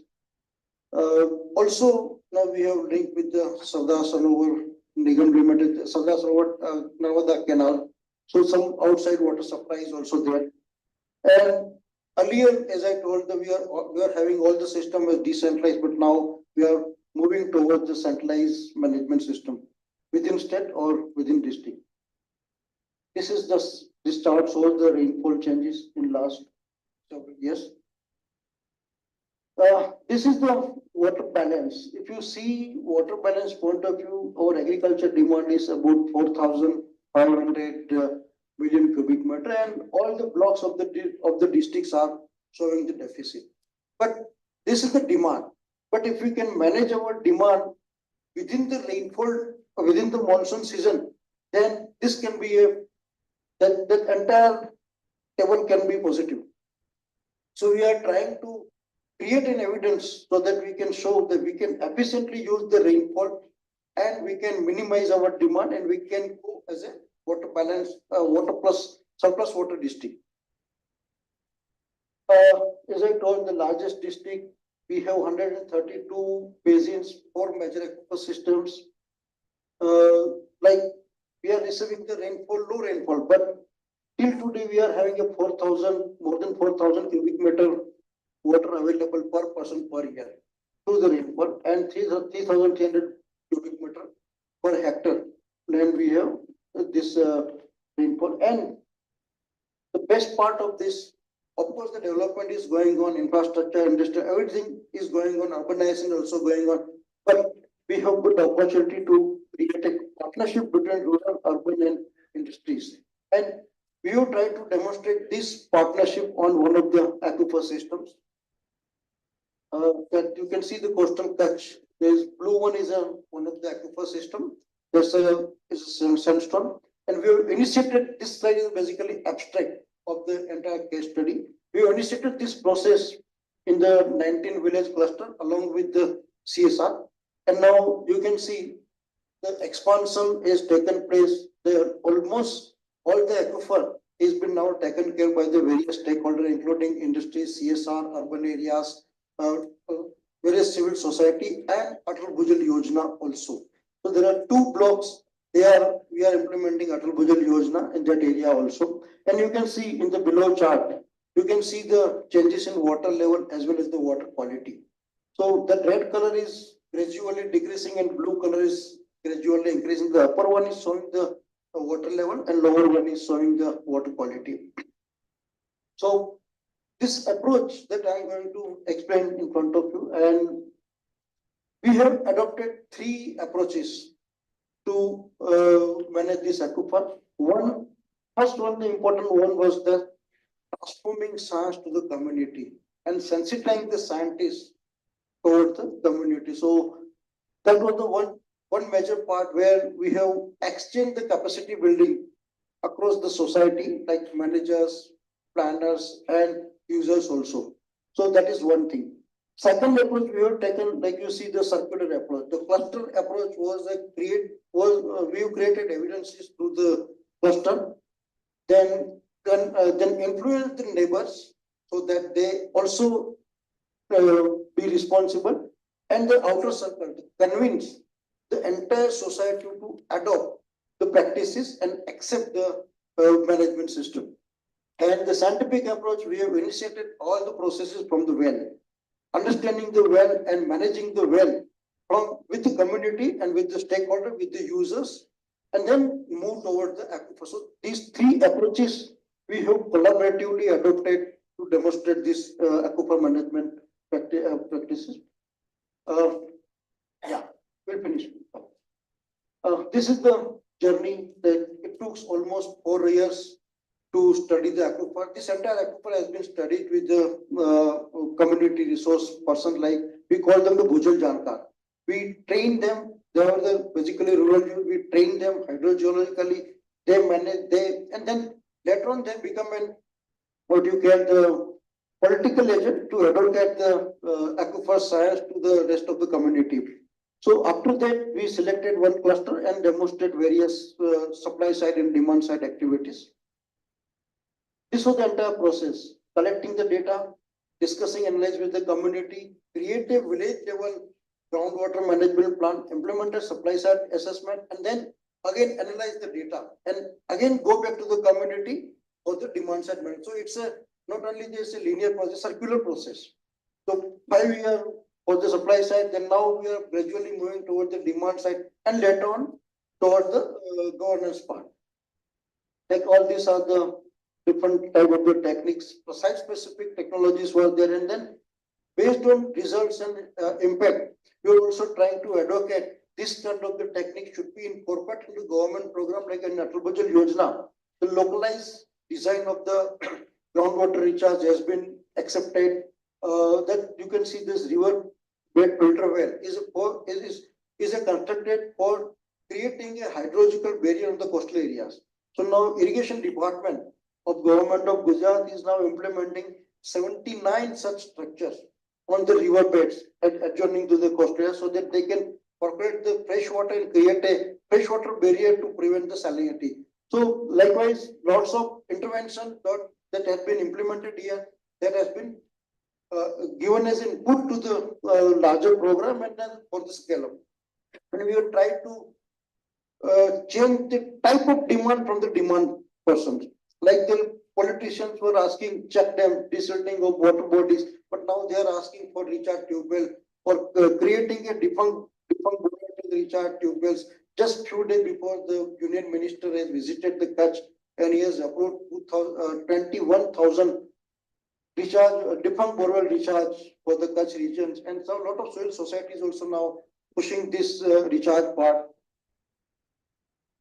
Simultaneously, all the management based on the measurement. So all the type of the measurements are taken by the community. Like you can see the groundwater measurements are taken manually as well as with the help of sensor. Similarly, rainfall with the help of the automatic weather station within a cluster of villages. So all the measurements of the natural resources, water and land also.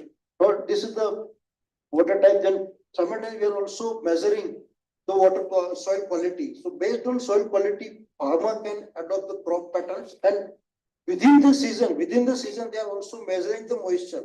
So how we can delay the irrigation schedule, and by using the moisture meter kind of the technology, they are reducing the irrigation like from the 14 irrigation to 13 irrigation or 12 irrigation. So 2-3 irrigation water they are saving into the aquifers. And then all the education system with the community is going on with the data and technologies. Ultimate part is that this is the water balance that we have based on their own data. They estimate the availability of the water. Here we are discussing about the allocation of the water. Whereas we are trying reversely from that part. We are trying that people should understand what water is available in his or her well. So based on availability, they decide they crop by saving 10 to 15% of water for the next season. And by adopting this water balance practices, he or she should not get the economic deficit. He also earn 10 to 15% more economic values from their own resource. So this kind of the practices now we are pursuing, not only with the one farmer, but we are doing this in the 10 to 15 farmers group or groundwater user group, so that the collective decision making can be introduced, and we can introduce the groundwater as a common pool resource. So we have initiated this groundwater governance informally with these groundwater user groups, where some landholders, some groundwater borewell holders are also there. Some landholders without groundwater, some landless families are also participating in that. And then entire thing where transparent, like is a state water minister is there, MLAs and MPs are. So education across the policy makers are also there, and then CSR also getting educated. So we have developed this cluster as a Bhujal Gurukul. So everyone come there, learn participatory groundwater management, and then scale up in their own areas with based on their own characteristic. Yeah, these are the results we already mentioned.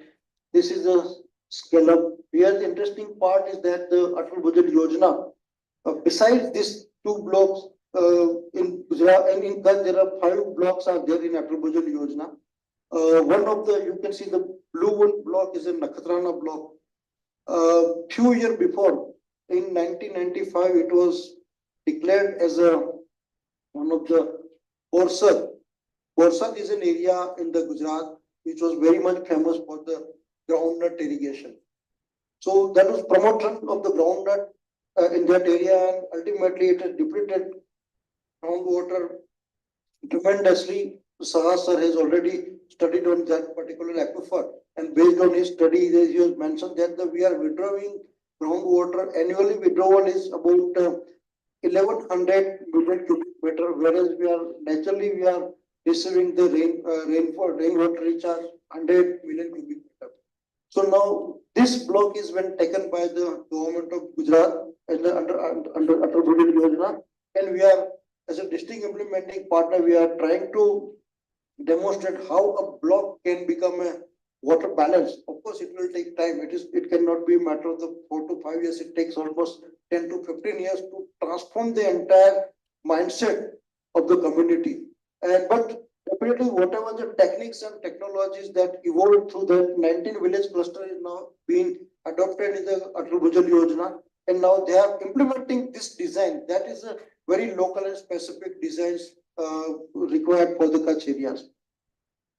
But you can see all the partners are now adopting the participatory groundwater management, and we have covered almost the entire district under the participatory groundwater management. Yeah, the next way forward is to give this input to create a next level cadre, next generations. And therefore we have associated with the local university, and we are trying to educate the youngsters so that they become a leader for the futures. And we have initiated some participatory groundwater management educations, like diploma courses are there, certificate courses are there. And we are fortunate enough that Kutch University has also provided about more than 20 acres of land to create an interpretation center, so that we can educate across the society and with the formal system. And this is the good thing, like as the Sahasab has mentioned, this Shivnada universities all are also doing. But this is the government setup, and government university has adopted this kind of the courses that we are hoping that it can be scaled up among the various other university also. So that's our goal, is to develop a next generation leadership to ensure the sustainable groundwater management. Yeah, thank you very much. Take up one or two questions. Any remarks, opinion?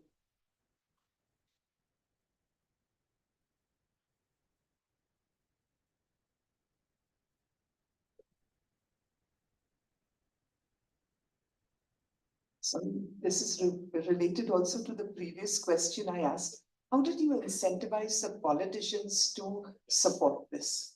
Because if you're doing it in a big scale, I'm sure there is some political buy-in. Yes, but what happens when the large part of the community demands something, then politician has to fulfill their demand. So that was our approach. Now you see, from local MLA to union minister are also talking about the same thing. And fortunately, this time union minister is from the Gujarat. Just on 23rd, he was in Kutch. I was not there, but we have given about 6,600 crore rupees proposal to him, and he approved 3 major initiatives like recharge through Dipang borewells, creating new recharge borewells, along with several sewage water treatments for the urban, peri-urban areas, and villages are having a population, let's say around 1,000 to 2,000 population. So big scale to small scale STPs they have approved. So this was the, you can say, the interest of the politician and interest of, and yeah, one more thing. Immediately before his visit, the 1,400 crore rupees has been given, allocated to Gujarat state to implement these programs in the Kutch district. Any?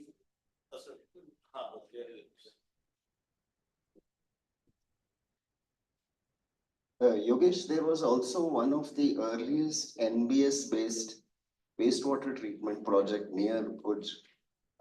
That was, I had visited about 15 years ago. So that was an excellent decentralized wastewater treatment system. Why hasn't that expanded, those projects? See, dependent, you have seen in the Bhuj city. Yeah, the dilemma is that the municipality believes in centralized management. And that was an example of the decentralized management. And it was treating the partial sewage of the city.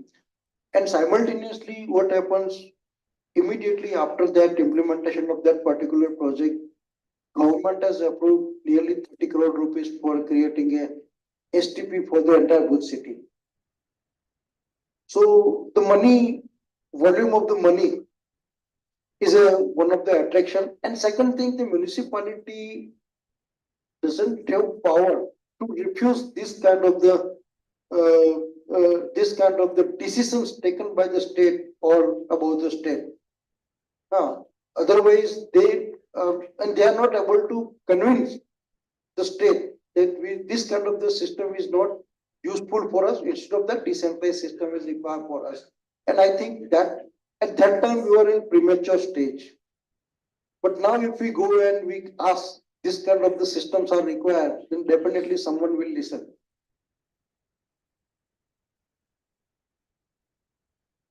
So the aspiration is a different. So we can move. Thank you.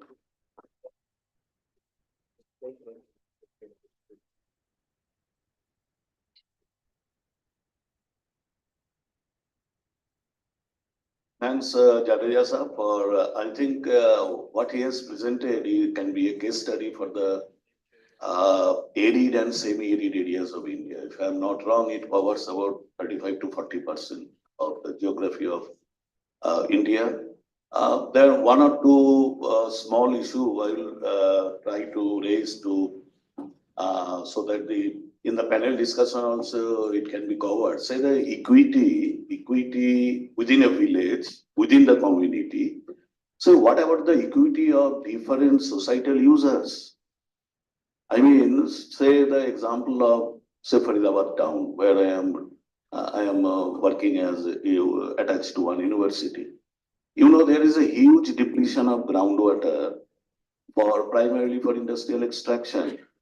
And the waters are coming from the rainy wells along the river Jamuna, slightly away from the river Jamuna.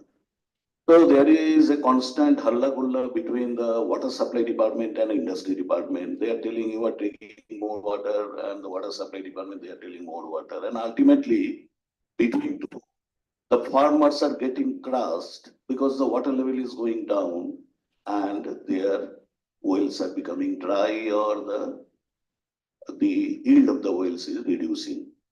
So there are the big players like the municipal corporations who have big money, big groundwater extracting power. There are many examples I can cite. They are extracting mindlessly water from underground, and in the surrounding area of 10 kilometer, 15 kilometer, the water level has gone down and the villages are suffering.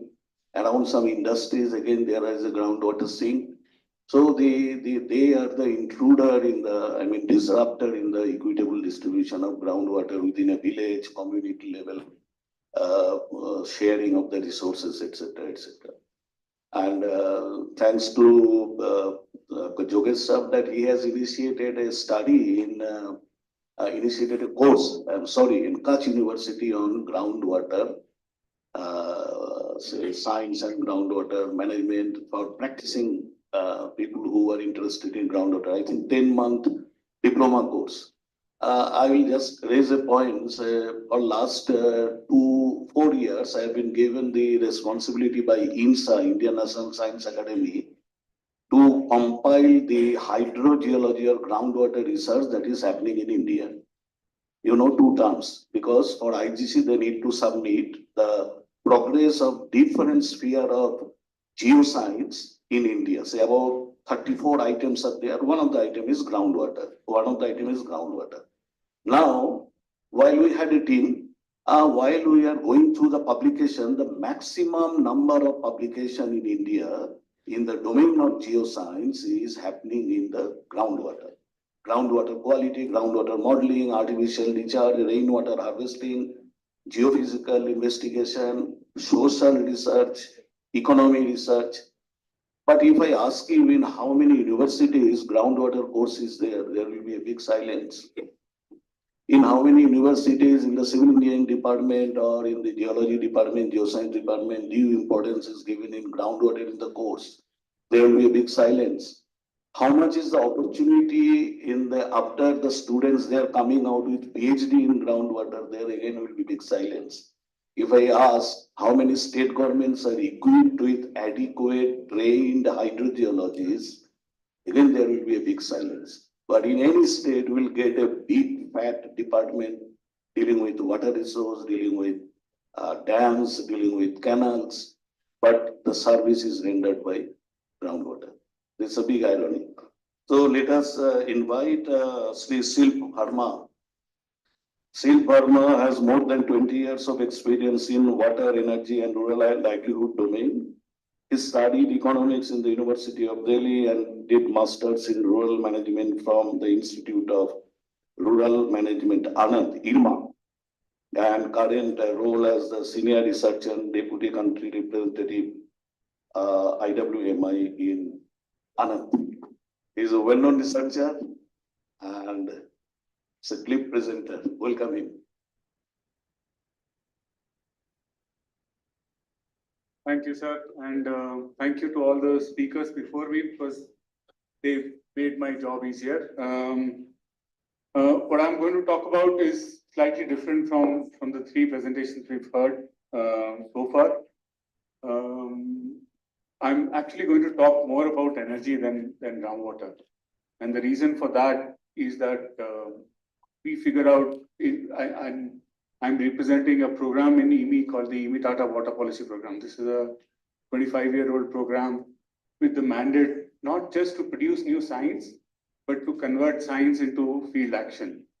And one thing we figured out, one of the early kind of big takeaways from ITP's work was that groundwater is more important than surface water, at least in the Indian and South Asian context, and it's being ignored. The second is that management of groundwater has got little to do with groundwater. It has got more to do with food policies and it has got more to do with energy policies.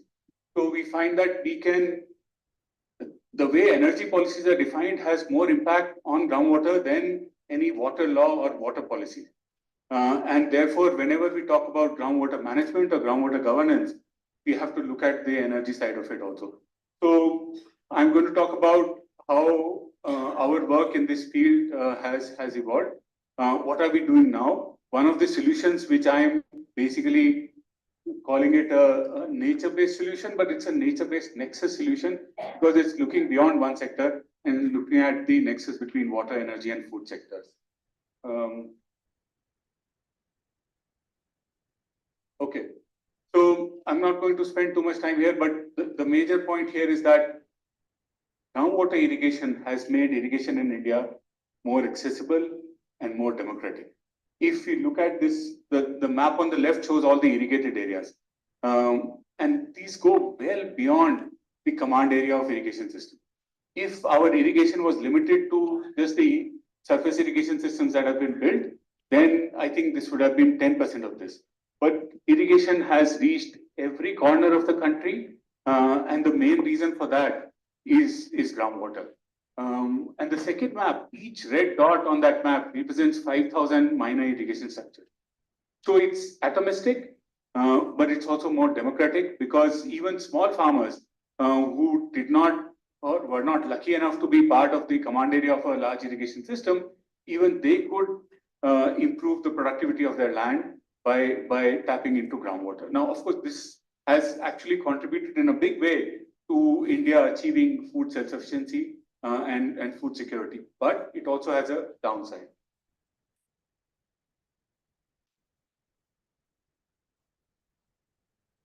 I think this already has been mentioned by the speakers. We are pumping more groundwater than the next two big countries, India and China, America and China combined. Some estimates say 250 cubic kilometers. Actual numbers are probably closer to 300 cubic kilometers. But all this pumping requires energy. And that energy can come from diesel, but it's very costly energy. When you run a pump using diesel, then you are actually paying anywhere between 20 and 25 rupees per kilowatt hour or electricity unit. Or it can come from the grid, which it is supplied to about 16 or 17 million farmers have grid connected tube wells. And many of them get either palm power, which is completely free, like in Punjab, or they pay highly subsidized rate. The cost to serve, the average cost to serve to farmers all over the country would be around 7 or 8 rupees per unit. But what the farmers pay is less than 50 paise. In many states, it's also free. And that creates perverse incentives for overuse of this groundwater. The reason why people are still pumping groundwater in Punjab from 700, 800 feet, not very far from here, in Kolar from 1500 feet, and also in North Gujarat, where I'm based in Gujarat, from 1000, 1200 feet.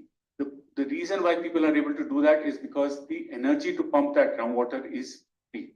So they can basically pump out fossil groundwater. If the energy was actually charged at the price that it costs the utility to serve them, then we would have no groundwater depletion problem, because groundwater irrigation would have reduced significantly way back.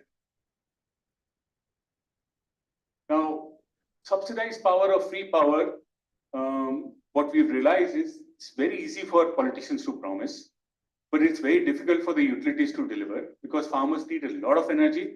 And if most of the energy is supplied free of cost, then how will the utility survive? And it's impossible to withdraw. No, not a single state has managed to say, we started by giving farmers free power for a few years, 5 years, 10 years, 20 years, and then we started charging them. That has not happened so far anywhere in the country, not only in India, anywhere in the world. There are several countries which are suffering because of this problem. And the annual subsidy burden has exceeded $20 billion. So that's the subsidy that we are giving to farmers, which is helping them sustain agriculture, which is the good side of it, but it's also helping continuously deplete our groundwater in several pockets. Now, this is the map Gupta ji was talking about yesterday over dinner. This is one of the effects of these energy policies, that the Eastern India, which is relatively water abundant, it is importing food grains from the rest of the country. And the biggest exporter is Northwestern India, Punjab, Haryana, which is actually severely water scarce. Now, we say water scarce in physical terms, but in economic terms, there is no water scarcity, because farmers have free power. And on the other hand, we say Bihar, for example, North Bihar is water abundant, but because farmers don't get farm power, they have to use diesel, so they actually minimize their water use. So these are the perverse incentives that create perverse direction of this virtual water food trade in India. And another culprit for that is the MSP policy, but that's a different issue. I'm not going to go into that. And this map, I think Yogesh Bhai already showed one of the results of this perverse incentive. And as I mentioned, whether it's Iran, Mexico, or even big, strong states like China, they have struggled to curtail the overuse of groundwater because thousands and thousands of farmers are dependent on groundwater for their livelihoods. And once you start offering them subsidized power, then it's very difficult to take it away. Now, we've heard in the morning about one approach to groundwater management, which is through regulation and laws. Another is through pricing, treating water as an economic good and then charging the true price of it.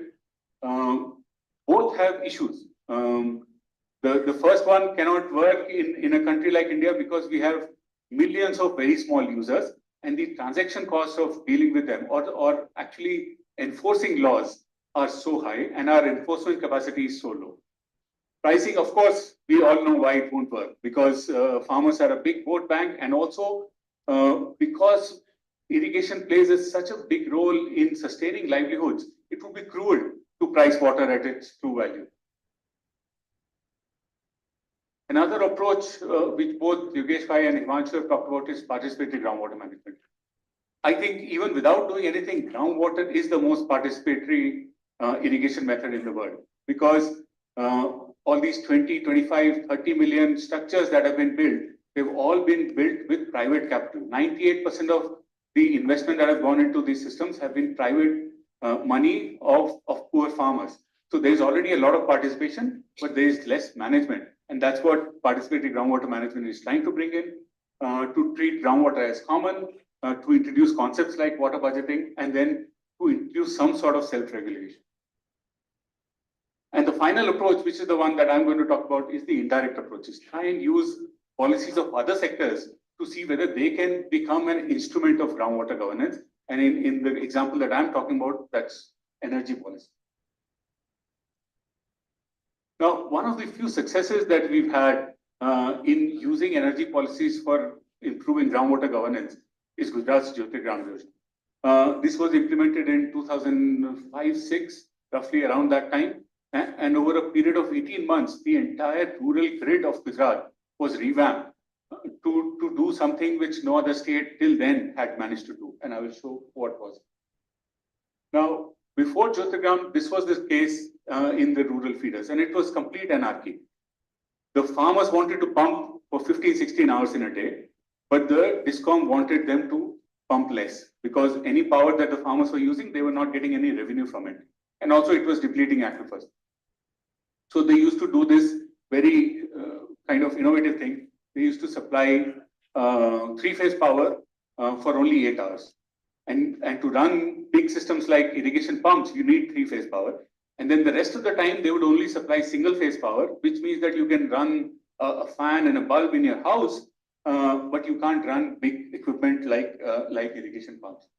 Now, farmers responded to it by doing several things. They put pressure through MLAs to increase the three-phase supply hours. They also devised systems. There was something called a TOTA, locally called TOTA in Gujarat, which was basically a phase splitter. You could take a single-phase supply, split it into two-phase, and use that two-phase to run the three-phase pump.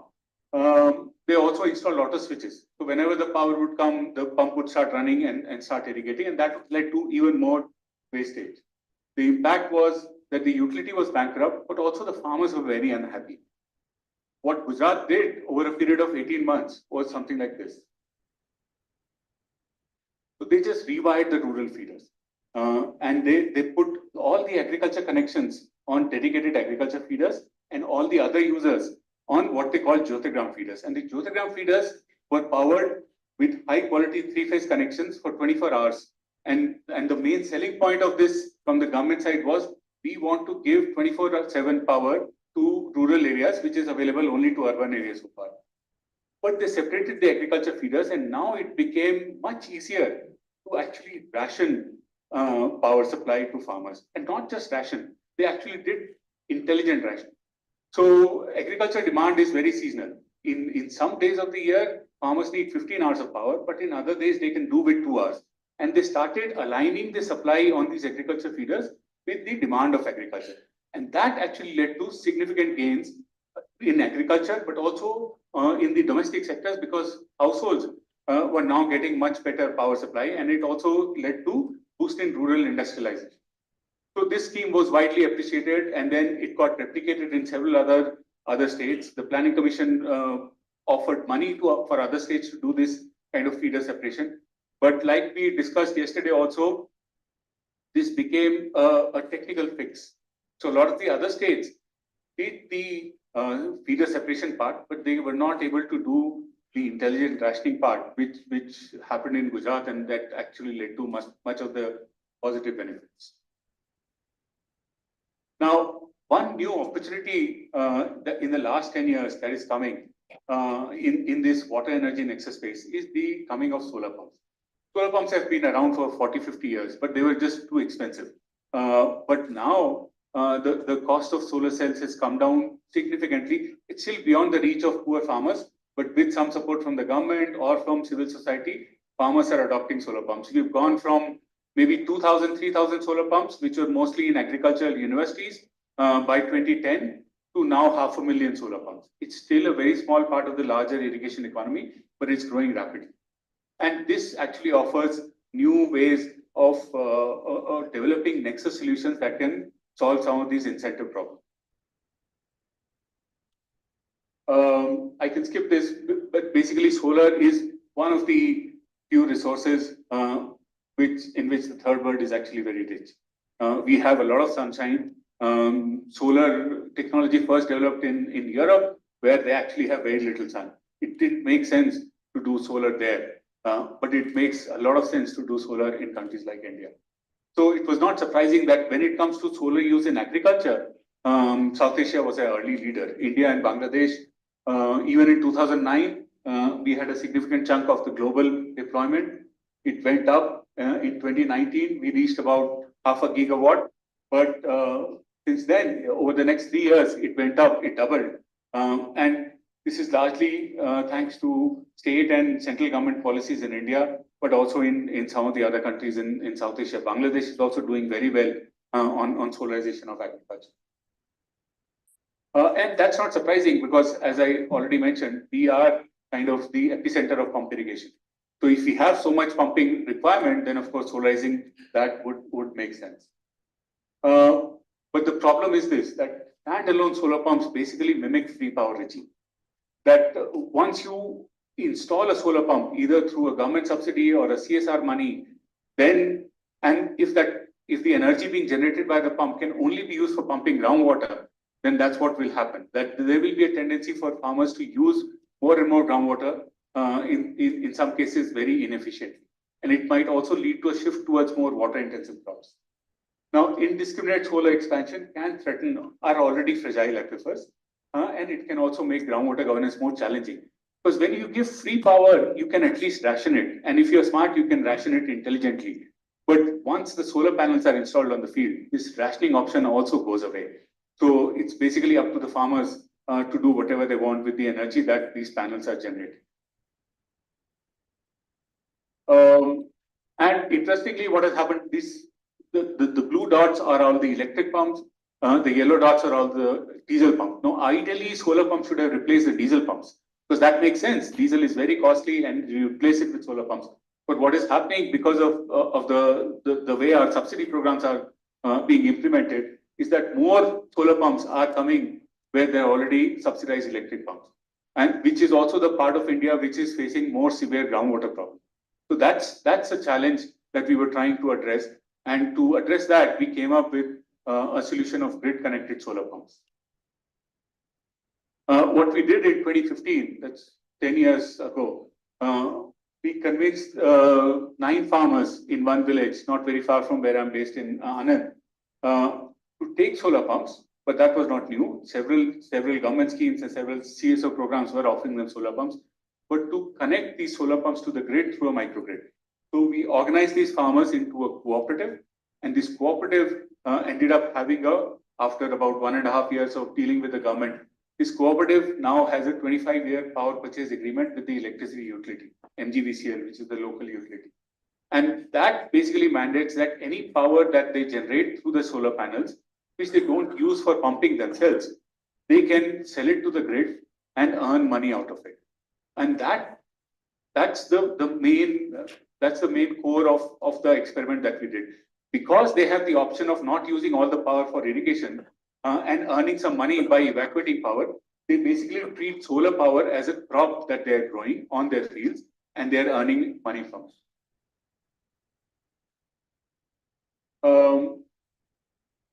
Very early on, we found that this is something that the farmers would like because the first farmers who had never used the solar pump and were more reluctant, they only agreed to pitch in 5,000 per kilowatt hour of the installation. So we had to subsidize it. But the next 3 farmers who joined 7-8 months later, they already figured out that this is useful and they were willing to, and they did contribute 25,000 per kilowatt. So that gave us an early signal that this is something that the farmers will like.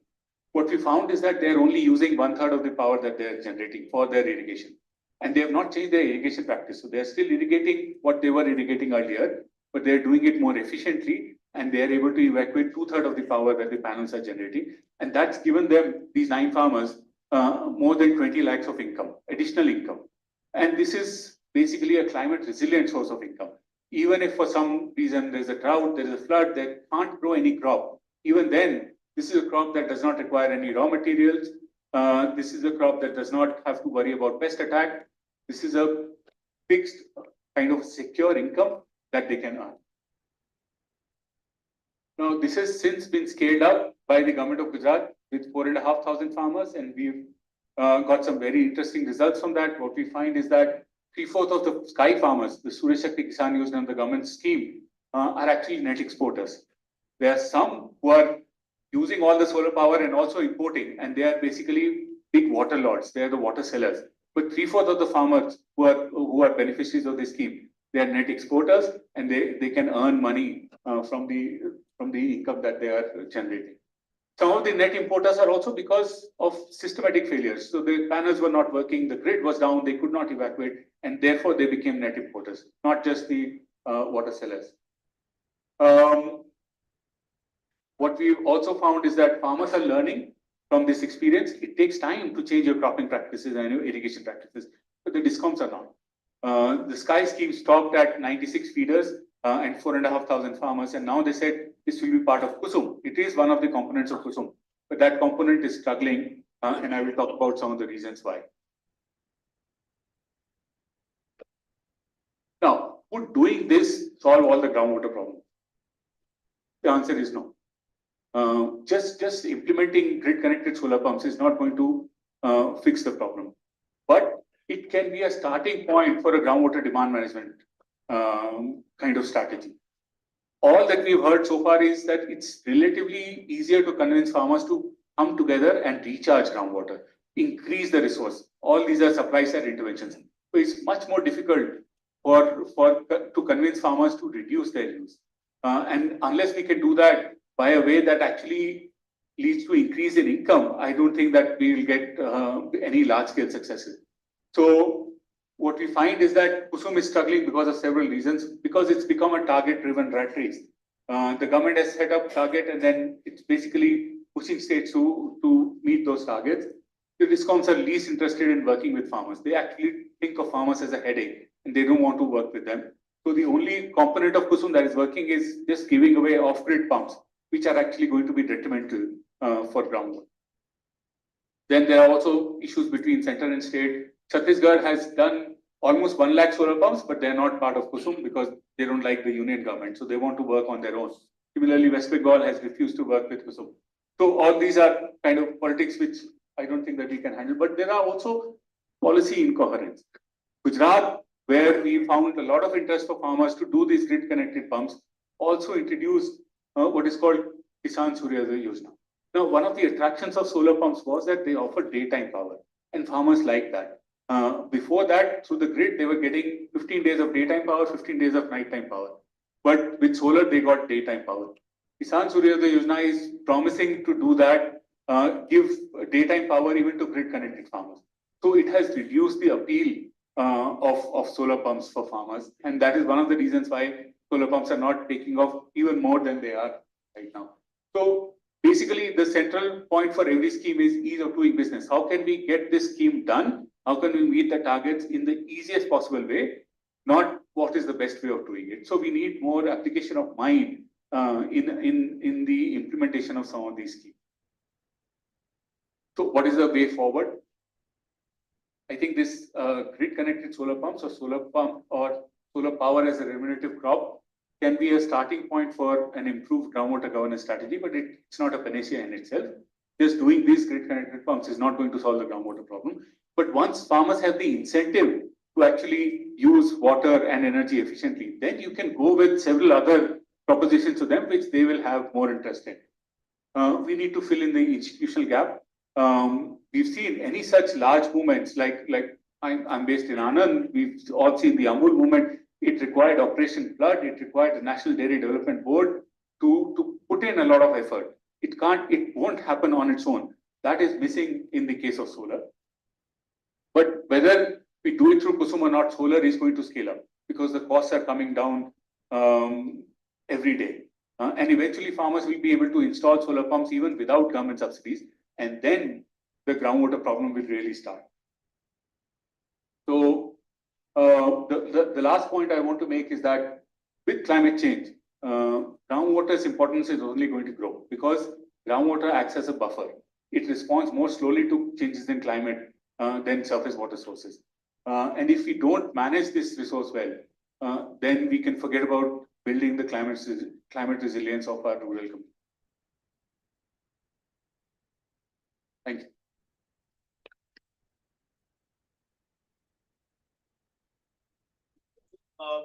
We can, any questions?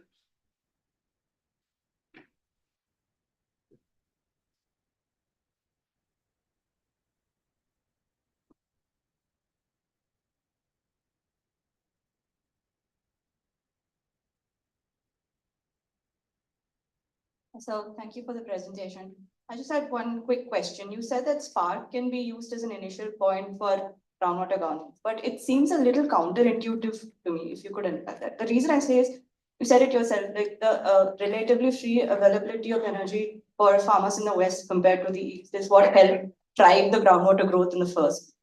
So when you provide solar energy as again an alternative for cheaper energy, would that not further the groundwater demand? So our central argument is that farmers actually don't want water. Farmers don't pump water because they want to drink it, right? They pump water because they want to use it to grow crops, and they don't grow crops because they want to eat the crops. Well, some of them do, but they grow crops so that they can sell them and earn an income out of it. Now, if we can create a system that we tell them, okay, you don't need to do all of this. You just install these panels on your field, use that energy to evacuate that energy to the grid, and you get income, which is more secure, which does not require fertilizers, which does not require labor, which does not require, you don't have to worry about production losses, you don't have to worry about changes in the market because you have a fixed price 25-year power purchase agreement.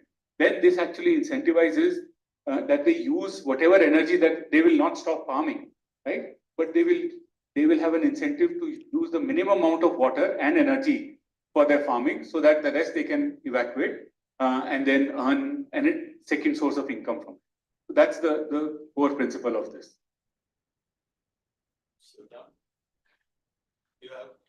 Yes. Following up from the previous question, I remember one of the earliest arguments given in this project. I had attended one of the IMI Tata earlier, about 15 years back. And the argument given was what you were saying exactly, Shilp, that how can we make a farmer earn as much as a guard in an ICICI bank? That much income if we can get, that will, reduce the migration. So that was another, and you mentioned it in terms of money terms as well. Now, this whole, and I think in that same meeting, somebody from IMI and raised this important question that how do you link solarization with food security? Because the aim of all this is about food. It's not about, transitioning how many, whether you can make a person a chowkidar and, so it looked very short-sighted. So when you do this assumption, calculation of water and food security, is there also an assessment of, what is the extent of solarization you can actually do, which will start then impacting people will be, farming solar energy and not doing production. So I think that's also a question. And, I hope if that can also be addressed in your assessments. So this is a question that we keep getting quite regularly. And I think that the answer is a little complex. So I know that it's difficult to explain in a couple of minutes. But the point is that when you grow any crop, whether it's a food crop or cash crop or anything, you give the first irrigation, the returns are huge. Compared to a rain-fed crop, when you give the first irrigation to any crop, the return per kilowatt hour that you're getting are something like 70, 80 rupees per kilowatt hour. So no farmer will say, I will not grow this crop and instead I will sell the electricity to the grid at 3 rupees. That just doesn't make sense. But when you give the second irrigation, the returns come down to 40 rupees. When you give the third irrigation, the marginal returns come down to 20 rupees. The fifth irrigation, basically the returns are only 2 rupees. But if you don't have any alternate use of that energy, you will keep pumping till the returns are negative. What we want is the farmer to stop at the point where it's no longer efficient to give more irrigation. We don't want the farmer to stop irrigating. We just want the farmer to be efficient or have an incentive to be efficient in their irrigation. So I also mentioned this. If you go to Dhundi, now it's 10 years since they started doing this. They have not changed their cropping pattern. They are still farming whatever they were farming earlier. But they were doing it with only 1/3 of the energy. Now, if they had off-grid pumps, the other 2/3 would not give them any income. So they would use that also to irrigate. That's what we want. So we want to attack that inefficiency, not agriculture in it. I think the tea or coffee is also waiting, no? Eagerly. So,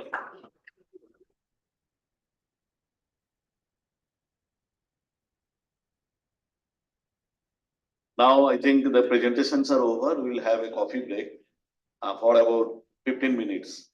Then we'll assemble again for the very rich panel discussion. And I was to SILP also in attending one, just attended one workshop on what 13 developing countries were there in arranged by the Council of Scientific and Industrial Research, Government of Egypt. They are very, very curious about your Kusum Yojana and about your solar-based irrigation. All are dependent on groundwater. All are also looking towards sun to say meet their energy demand to lift groundwater. So thank you all. Take a cup of tea or coffee and we'll assemble after 15 minutes. Please come in time.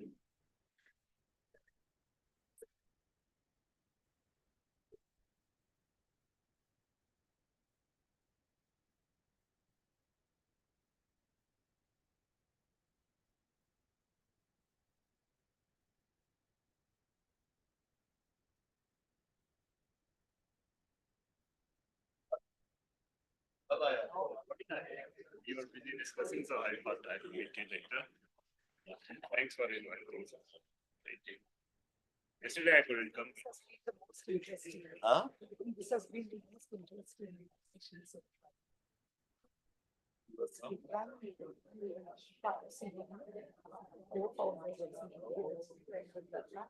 Basically,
Hello, hello, yeah.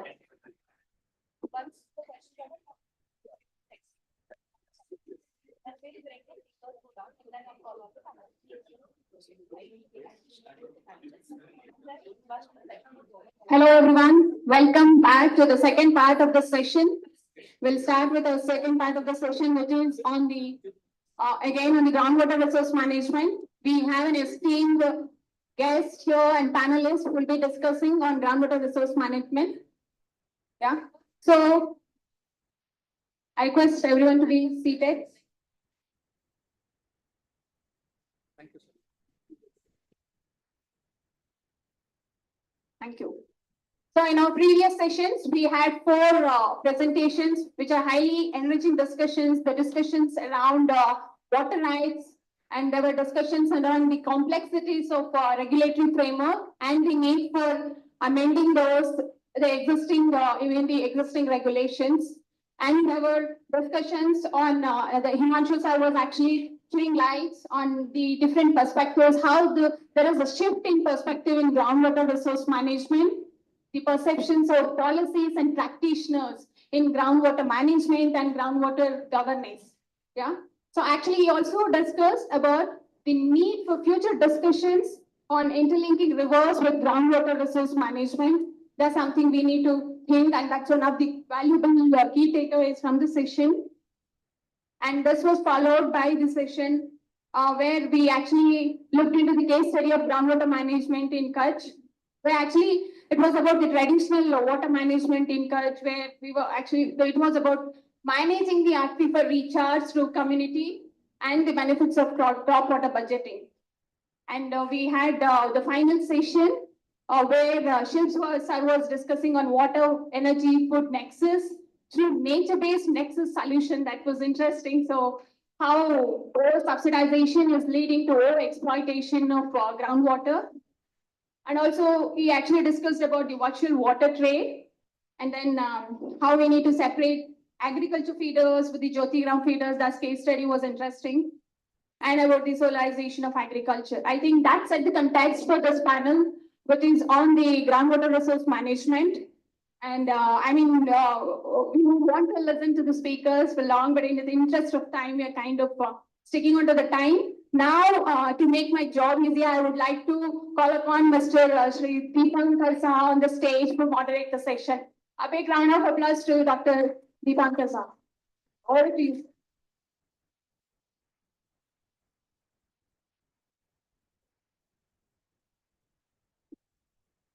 Thank you. You all are assured of very enriching panel discussion that is going to happen. There are 4 panelists. Definitely they will build up from the 4 presentation and also the broad issues of groundwater, sustainable groundwater management in India and also in other parts of the world. There are the 4 distinguished panelists are Sri Anju Parvez. He is the Additional Chief Secretary, Rural Development, Panchayat Raj, Government of Karnataka, but he is not able to reach because of some assignment, last moment assignment. Then we have panelist Sri Joydeep Datta, India Manager, Earth Journalism Network. Then we have Ratnesh Jha, Executive Director, United Nations Global Compact Network India. Then we have Professor Mukund Babel. I will request all 3 of them to come on the stage, please. Professor Mukund Babel is from Asian Institute of Technology, Bangkok. So a big round of applause for all 3 of them. So, sir, the structure of the panel discussion will be like that. I will introduce them one by one and mention some broad contour of their talk or of their say presentation. I don't think they have a PowerPoint slide. It will be an extempore and in front of you. Broad contour of their discussion, and they will try to follow the issues that are raised in the panel discussion, and also they are allowed to go beyond these points also, whatever they like to talk about the sustainable groundwater management issues and other linked issues to that. So first speaker will be Sri Professor Mukund Babel. He is a distinguished professor of water engineering and management and director of the Center for Water and Climate Adaptation at the Asian Institute of Technology, Thailand. He is also adjunct professor at UNU Flores, Germany, honorary professor at the University of Exeter, UK, and the Indian Institute of Technology, Guwahati, India, and a visiting professor of Indian Institute of Technology, Roorkee, India. He received a doctoral degree in the water resource engineering from the Asian Institute of Technology, Thailand. many publications, widely traveled, and has done extensive research on water resource management. So Babel sir, the points that you will focus during your interaction is, there are 4 points. Number 1, your work has to focus on water security, ecosystem-based adaptation, and coping strategies for local administration.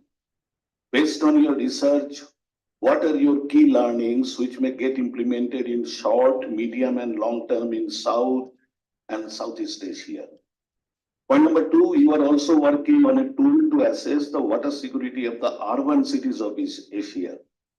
So what to be done in the Indian context? Point number 3, how do you see the impact of climate change on crop yield, water footprint of irrigation, and in the sediment load of the rivers? Point number 4, we have heard about the subsidence of Bangkok and other cities of the world due to groundwater overexploitation. It's a new issue that is emerging in India. What is happening there and the threat about other similar cities around the world with reference to India? So welcome you, sir. Thank you. Thank you very much for this introduction. And thank you to CDD for inviting me here. It's a pleasure to be here. I belong to India, Rajasthan, but I have been out for almost 35 years. So I know less about India. So I'm learning since yesterday. There's a lot of learning at how things have changed or changing, which is very heartening to me. So let me, Dr. Saha, thank you very much again for giving these few points to discuss, to present my perspective. And let me start with some philosophy. So philosophy starts with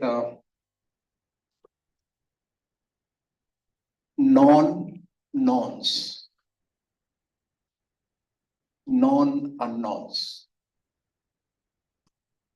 unknown knowns, and unknown unknowns. So we should keep these 4 points in mind. Sometimes we talk which we know. Sometimes we don't know that we know it.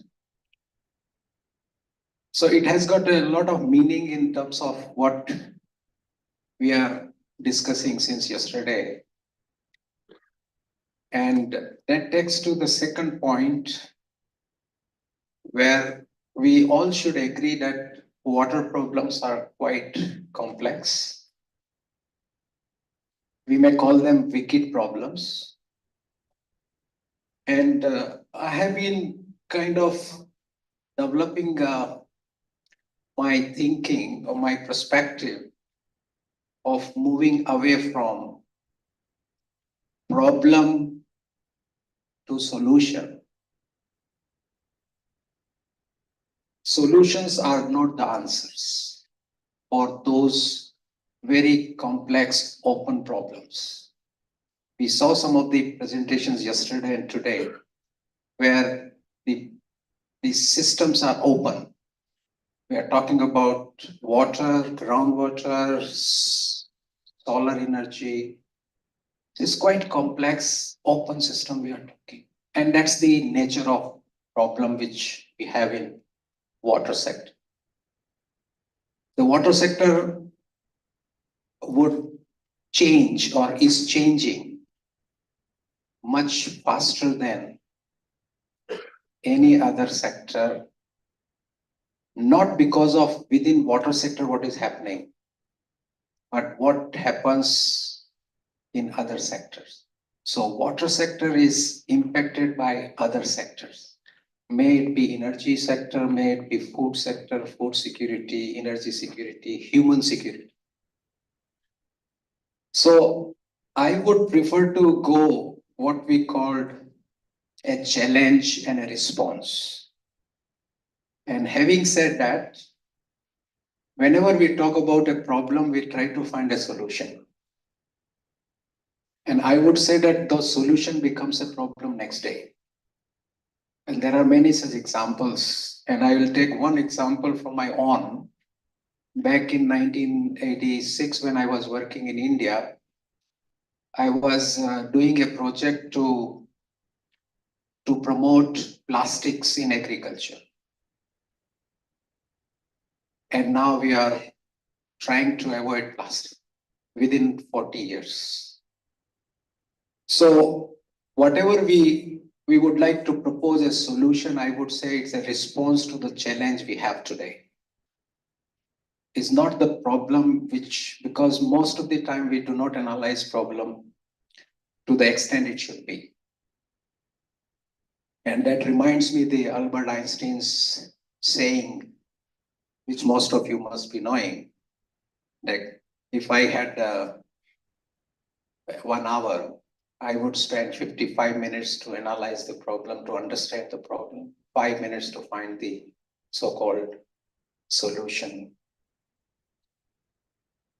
Most of the time, this is more philosophical because I want to make a good background, good foundation to take some of the points later. Most of the time, our approaches are piecemeal approach. We talked about reused water yesterday. We talked about flood management in the afternoon. Today, groundwater. In the afternoon, we'll talk about ecosystem services, how to, So we are looking at each of these piece by piece. But the problem is not piece by piece, it's a whole. Problem is a whole. Having said that, we should have a more comprehensive approach to our understanding, holistic approach. Can we talk about like cities? Most of the cities are dependent on watersheds for their water, surface water or groundwater, right? And groundwater is linked to surface water, which we all know very well. But almost everywhere it is treated separately, managed separately, governed separately, which is what was mentioned in the morning. Right? And it will remain separately managed, separately governed. We will not be able to put all these together in one big umbrella to manage, but it will be complex. So another point which came from yesterday was, and all of you will agree with me, all these problems which we have been talking, or these challenges which we have been talking, are created by we all. So solution must come, which was discussed yesterday. Everybody said participation is. I would like to re-emphasize that solution will come through people only. So you should not, and nicely put by yesterday by one of the speakers, the infra culture, right? That's a real way forward. Now, and that's, we call it, by different names, participatory approach, citizen science application to the, whatever way we would like to call, the key is people, because people are the one who created and they have to find a solution.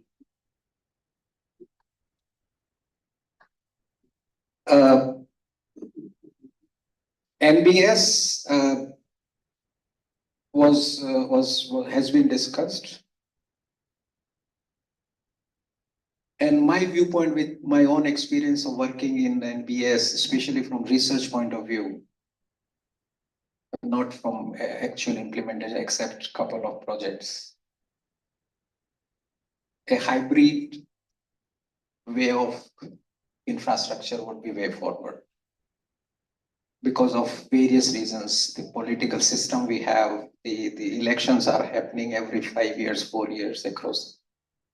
The politicians would like to see the results in shortest possible time. And as mentioned here, again, I'm trying to recollect, reanalyze, reflect on what was said yesterday. Having said that, I also saw one slide today which was talking about groundwater and climate change. And on that particular aspect, I'd like to, because I have been working, we developed a book on climate change and water resources in 2013. And we started kind of, teaching this course on climate change, water resource and climate change since 2008-9. So plenty of experience. You would not find a place where 200 masters and PhD thesis on water and climate at one place. So plenty of knowledge which have been generated. And based on that, I can say that we have looked into all aspects of climate and impacting on water cycle, different sectors. Crop yield was mentioned, the footprints.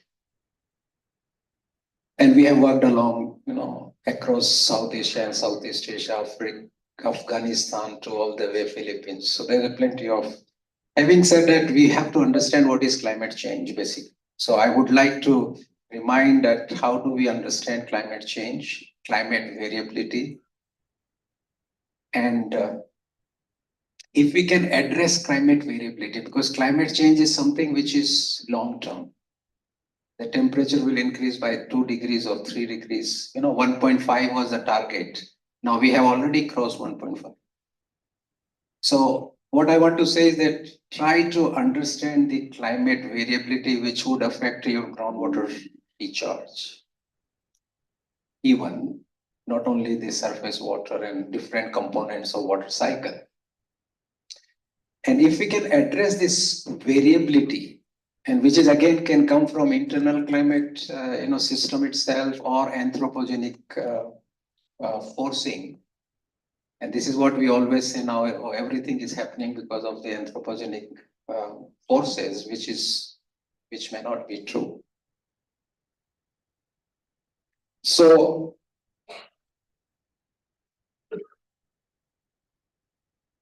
we linking it with what is the theme of this conference, nature. I would say, although it is my thinking, it needs to be validated. Can we go for what we call engineering with nature? And we need a new breed of engineers who can design. And this was, I think, Mr. Ganpati also probably mentioned this yesterday. PG Ganpati, right? Am I taking your name correctly? Yeah. That we need to have those engineers or city planners if we are working in city, understanding how do we inbuilt in the design in nature.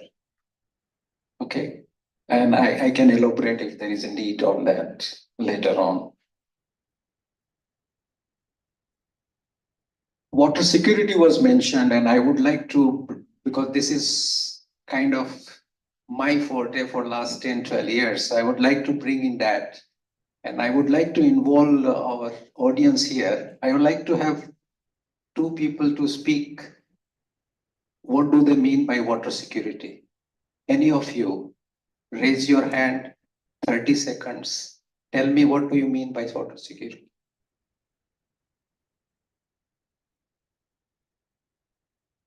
Anybody would like to define what do we mean by water security?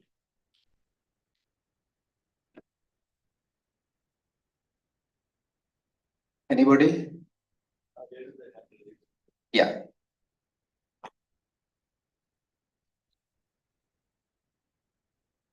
Safe, sustainable, secured and adequate water to all. Okay, thank you. One more, we need one more definition. Yes. Both in terms of quantity and quality. Both in terms of quantity and quality. Maybe, yeah, please, the third definition, yeah. Availability of water when I need, how much I need, what quality I need. Okay, so this second and third is quite similar, water quality and quantity, but at the time you need, right? Excuse me? Conservation is part of water security, okay.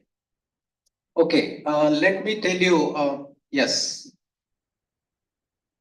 Also considering the public and environmental health when we are talking Public about. and environmental health. Okay, I think I would like to define water security quite differently by putting all this together. When I say that Bangalore is water secure, what do we mean by that?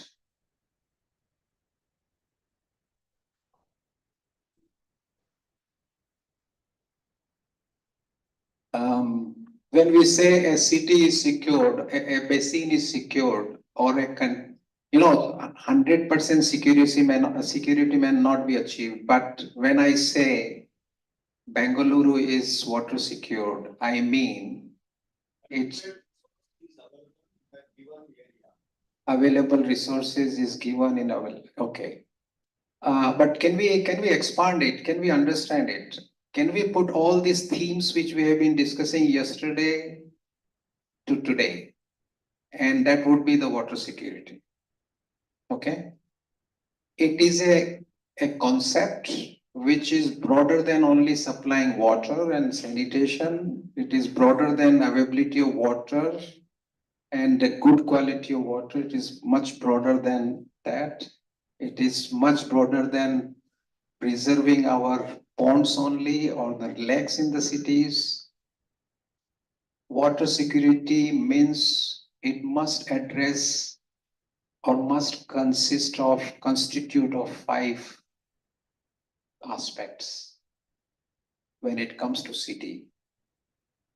And that first one is, of course, you have said water supply and sanitation. The second one is how productive is water. I think we talked about this, the economics is equally important. And I'll give you some examples why it is important.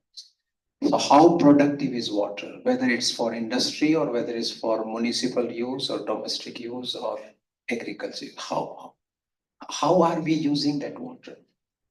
Can we enhance its economic value? Can we enhance its productivity? The third dimension of the water security is how are we dealing with extremes? The floods and droughts, for example, heat waves.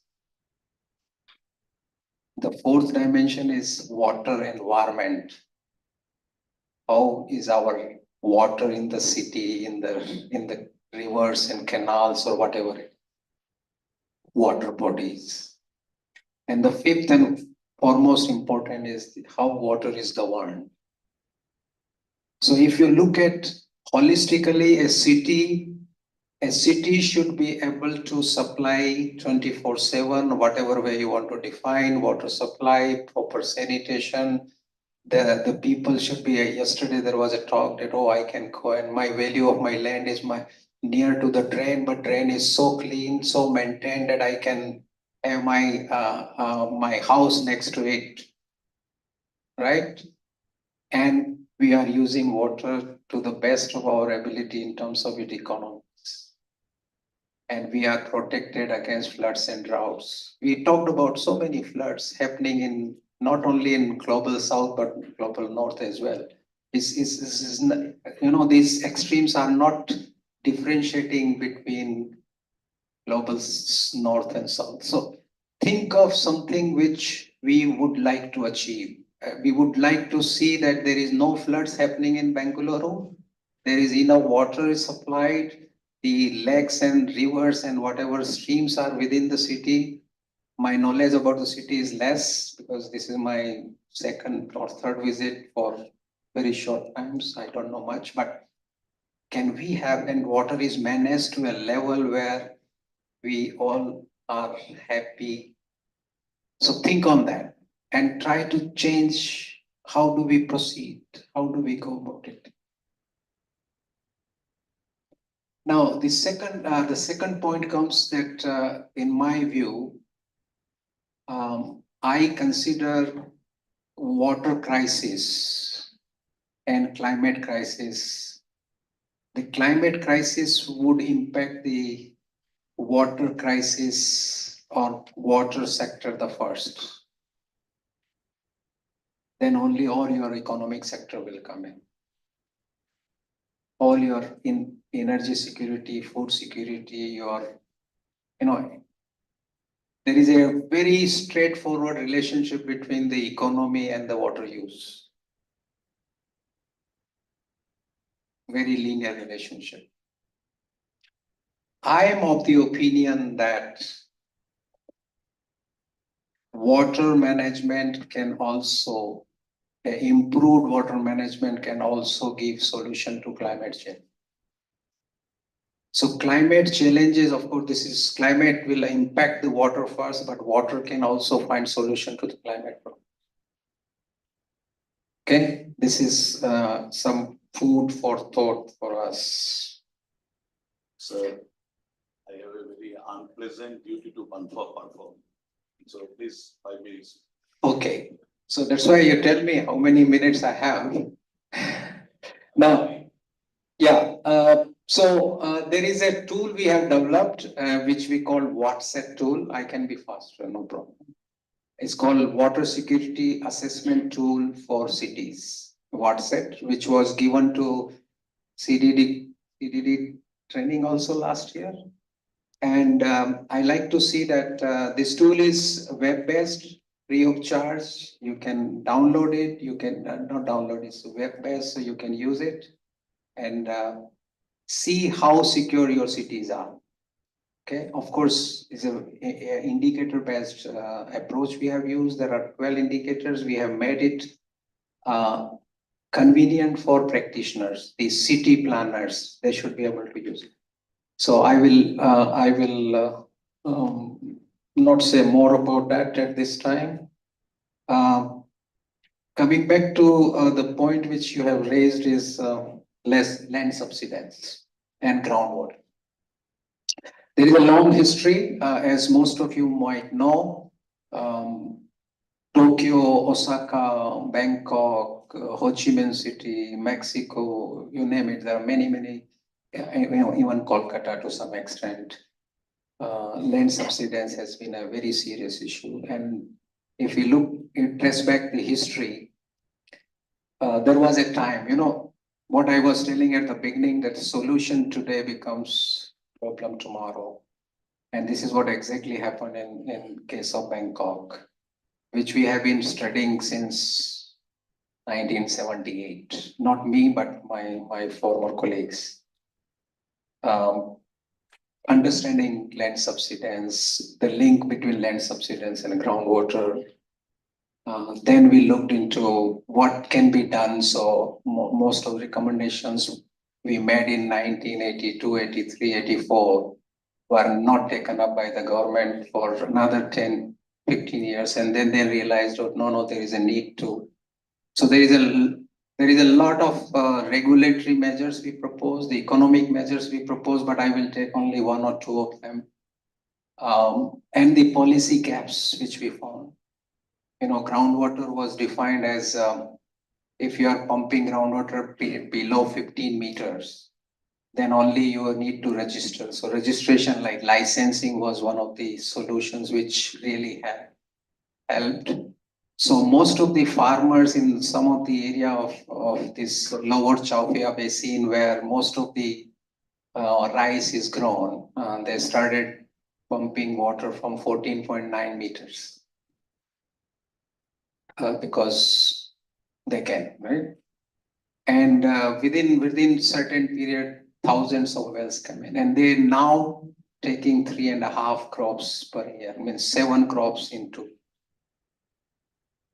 So one of these regulatory recommendations from our research, and then we followed up this in 2006, 7, 8, bringing the economic aspect of it. And we proposed in Bangkok aquifer, which is a set of, Dr. Saha knows about it, that there are 8 aquifers layer, each of about 50 meters, if you understand. So it's 400 meters. Industries are the main users of water. And we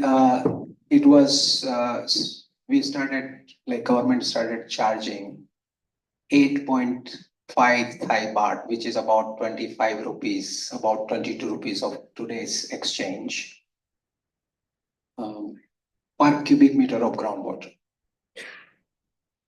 That was not enough.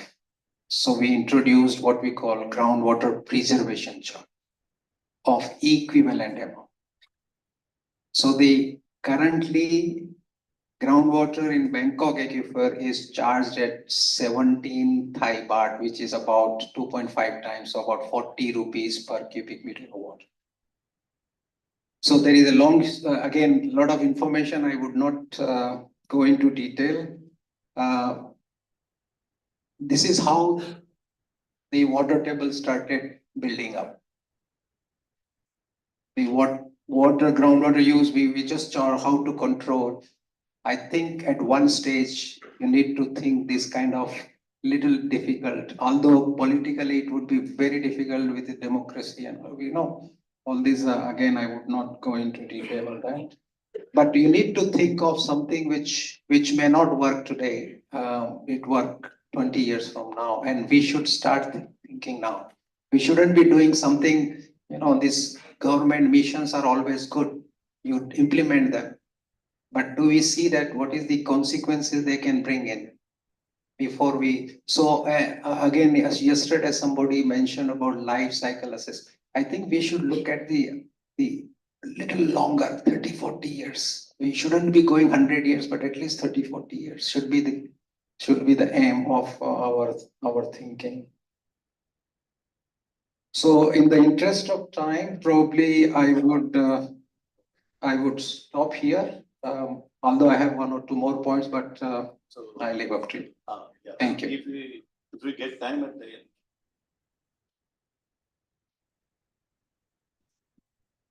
Hello. If we get time at the end, sir, we'll come again to you.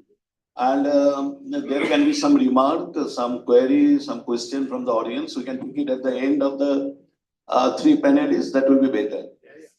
And the next panelist is Sri Jaideep Gupta. Sri Jaideep Gupta is a trained environmental journalist and write article on climate change, water, biodiversity, pollution and sustainable development. He has worked in the third pole, Indo-Asian News Service, The Statesman, the Sunday Observer and the Sunday Mail. He was covered the Art Summit in Rio de Janeiro, many UN conventions, widely traveled, well-known person in environmental journalism. Sir, for you, the points are, over your professional journey of nearly 4 decades, can you please share how the overexploitation of groundwater is leading to adverse conditions for the communities in South Asia and Southeast Asia, and obviously how they are reacting to it? What are the emerging hotspots in this region? How the government is behaving to this issue? Point number 2, can you share some case studies wherein the policy, communities and civil society efforts have led to successful management of groundwater in the surrounding countries of India? Over to you, sir. Thank you, Dr. Saha, and thanks to CDD. Right, in the interest of time, I think I'll start responding to your questions straight away. If I'm going to use one word to see how the average resident of especially arid, semi-arid India is responding to water shortage, which very often is from which the answer would be migration, forced migration, forced to leave their farms move to cities. And that is, you will see it wherever you go. So I am possibly the only person in this whole room who's not a hydrologist or an expert. All right. So, but what I have been doing for over 40 years now is to look at these things, to look at what's been going on. And so there are, as you asked me to talk about success stories, there are success stories. There are a few success stories, there are beacons of hope, and they've been there for decades. Starting, Himanshu talked about Pani Panchayats. So they started a long time ago. They have moved the way river rejuvenation helps groundwater recharge. We have seen even in semi-arid areas by Rajendra Singh's group in Alwar in Rajasthan. We have seen by grassroots organization in Kumaon in the Himalayas. We have seen in the farmer cooperatives in Andhra. Yes, it works. It doesn't get scaled out, it doesn't get scaled up. And therefore, the problems we are seeing are a few beacons of hope among a lot of problems. I'm today very enthused by learning a little bit more than I knew about a much larger scale beacon of hope in the Kutch district, the work of Mr. Jadeja. I've heard about his work and I've learned more about it today, and I would like to learn a lot more. Overall, my learning is that we talk about public-private partnership, we talk about bringing people into the decision-making process, but we do not implement it in spirit.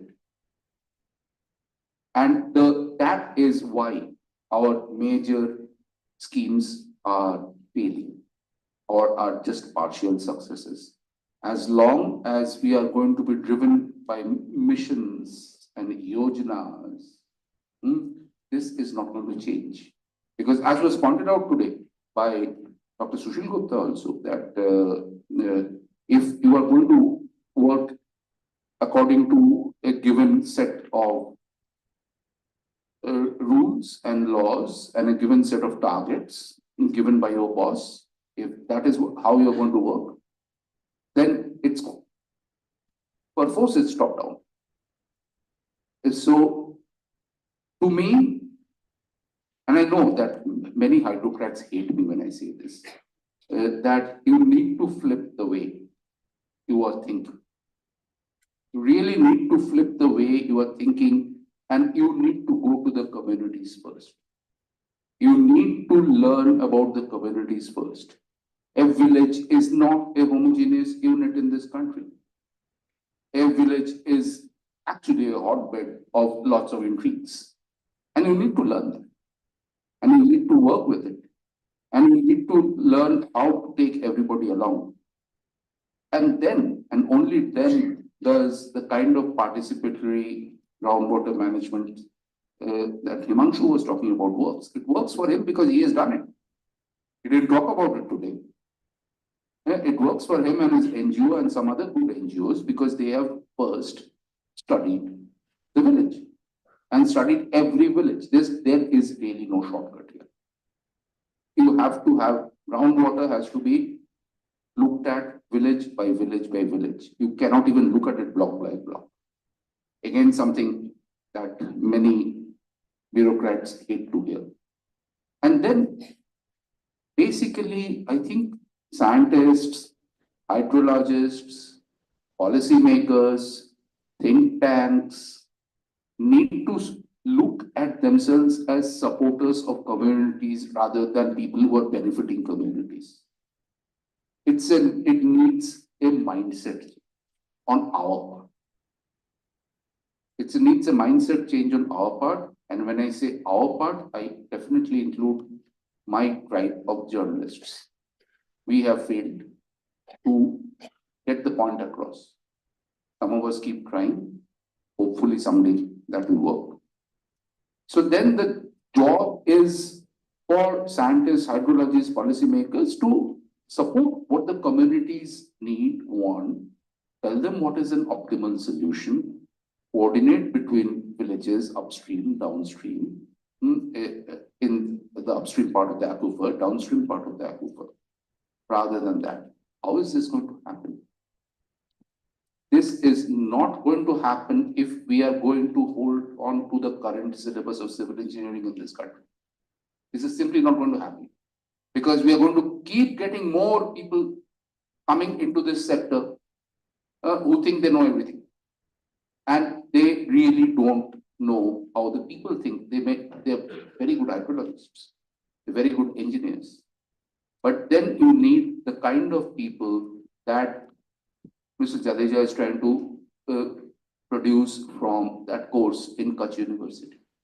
And that is again something that organizations like CDD, organizations like IISc really need to do something about, the syllabus of civil engineering courses at the undergraduate level throughout this country, to bring people into those civil engineering courses. Civil engineering is not devoid of people as it is right now at the syllabus level. Unless that changes, we are not going to change. But we cannot keep waiting for that. We cannot keep waiting for more data. Yes, data is always inadequate. Data will always be improved. But as of today, we have enough data in this country, thanks largely to Central Groundwater Board. They have done a brilliant work, and I say this as an independent journalist who uses their website all the time. They have done brilliant work about groundwater data in this country. And there is enough data for us to work with. Absolutely no problem at all. When it comes to, I'll end with saying with one thing, as Professor Babel also pointed out, climate change is making all our water issues more difficult, more complex, adding to the crisis. And I often hear this issue, including from journalists who are writing about it, as to, can you explain climate impacts on water? And the simple answer is that except the direct heat wave, every climate impact is on water, is through water. If you think about it, you will realize that every climate, except a direct heat wave, every climate impact is through water. And a very easy way for us all to understand it is from class 5 geography water cycle diagram, and to think that of it that climate change is essentially accelerating that water cycle, the basic water cycle. And the moment you think of it that way, even a layperson can figure out why we are getting this more floods, more droughts, more rainfall in shorter periods of time, hot water intrusion, etc., etc. Everything will then follow that basic understanding, and it will be much easier for us to persuade people that this is the situation we are in. We're in a very, very difficult situation, especially when it comes to groundwater. We either have the Indus, Ganga, Brahmaputra basin, alluvial basin, groundwater, where it's not essentially, except in Punjab, Haryana, Western UP, elsewhere it's not a quantity problem, but it's a quality problem. It's a serious quality problem of the aquifers. And of course, it's a huge, huge quantity problem in the rest of it. But we are not going to be able to solve any of this unless we put the community first and we really humbly talk to the community. Right.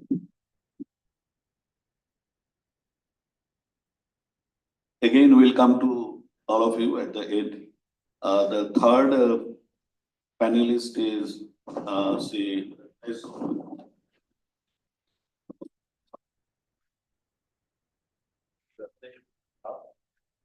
sorry.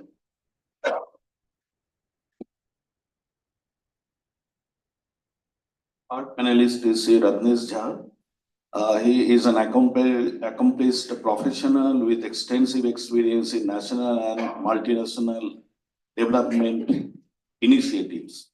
And as Executive Director of the UN Global Compact Network India, he advocates for sustainable and socially responsible corporate practices, contributing to the SDG goals and inclusive growth, public finance and public policy. His research has shaped the policies on inclusion and growth. He has also worked in UNDP, in SIDBI. He supports MSME. At SIDBI, he supports MSME with credit and business development, driving sustainability, job creation, and economic growth. He has also co-developed innovative blended finance model, integrating public and private resources for enterprise promotion and skill development. Sir, we welcome you. And again, there are a few questions before you appear to the exam. To you is why water security and sustainability are important for UN global initiatives. Point number 2, how do you see the corporates responding to the challenges of water security and sustainability in India?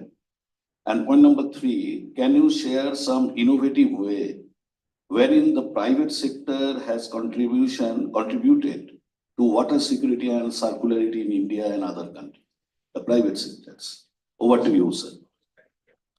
So you have, say, 15 minutes and then.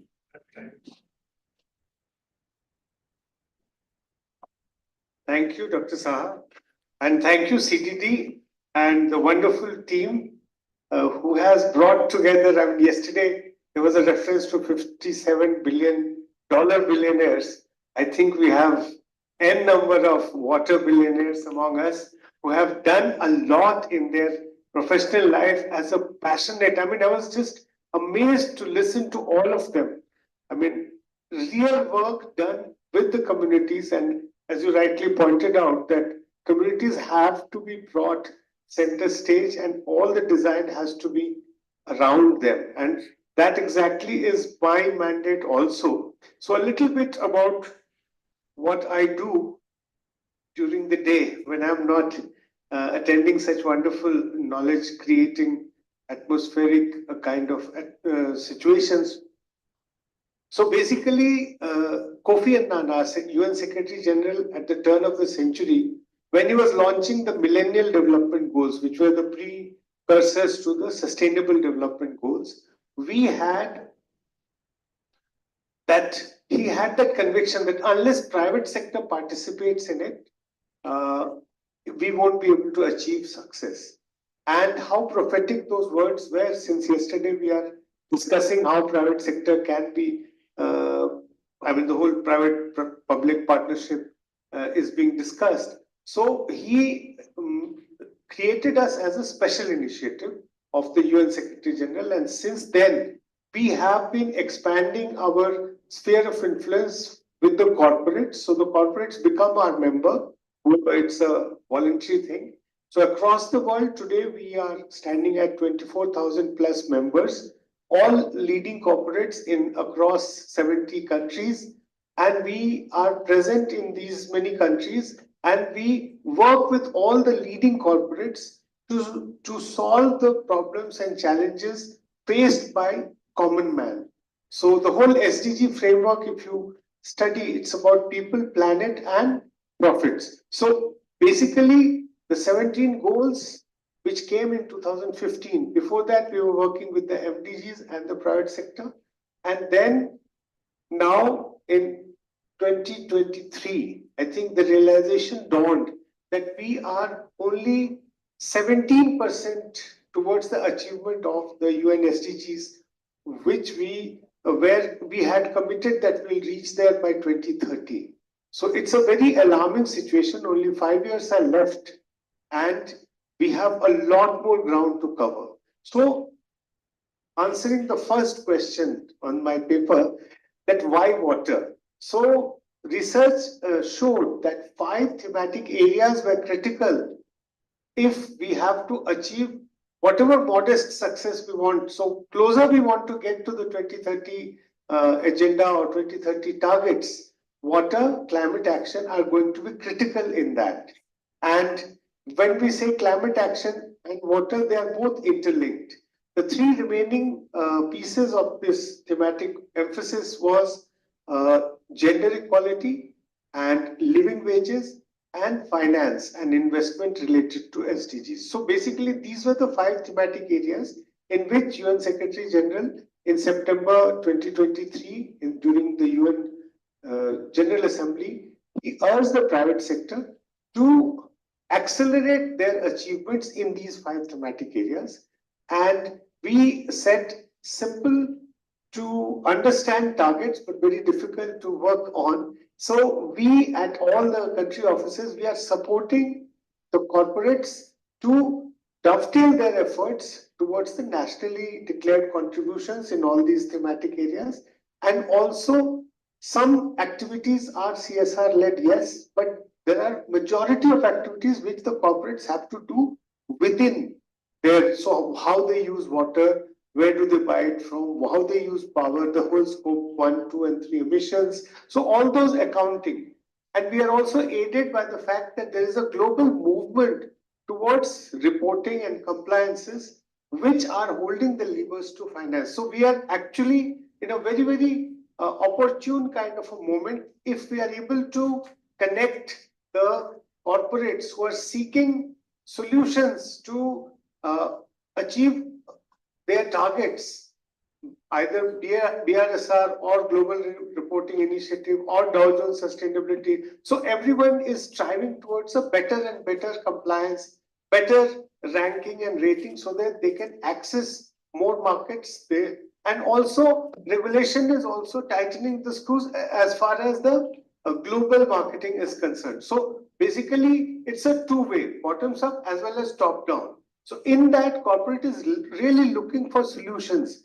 And to answer the second question, how corporates want from the technical agencies, from the experts, advice on how they can put their modest resources into creating effective and sustainable solutions. So what Bangalore example was shown yesterday, and Jadeja Sahab, I saw in your presentation also how Adani Foundation is supporting one particular block. So these are the torchbearers of innovative partnerships. So from check writing, philanthropic kind of a thing to actually co-designing, co-planning and solving problems in broader in scope and more sustainable, more long-term. So this is the change that I see in my interactions with the corporates in these.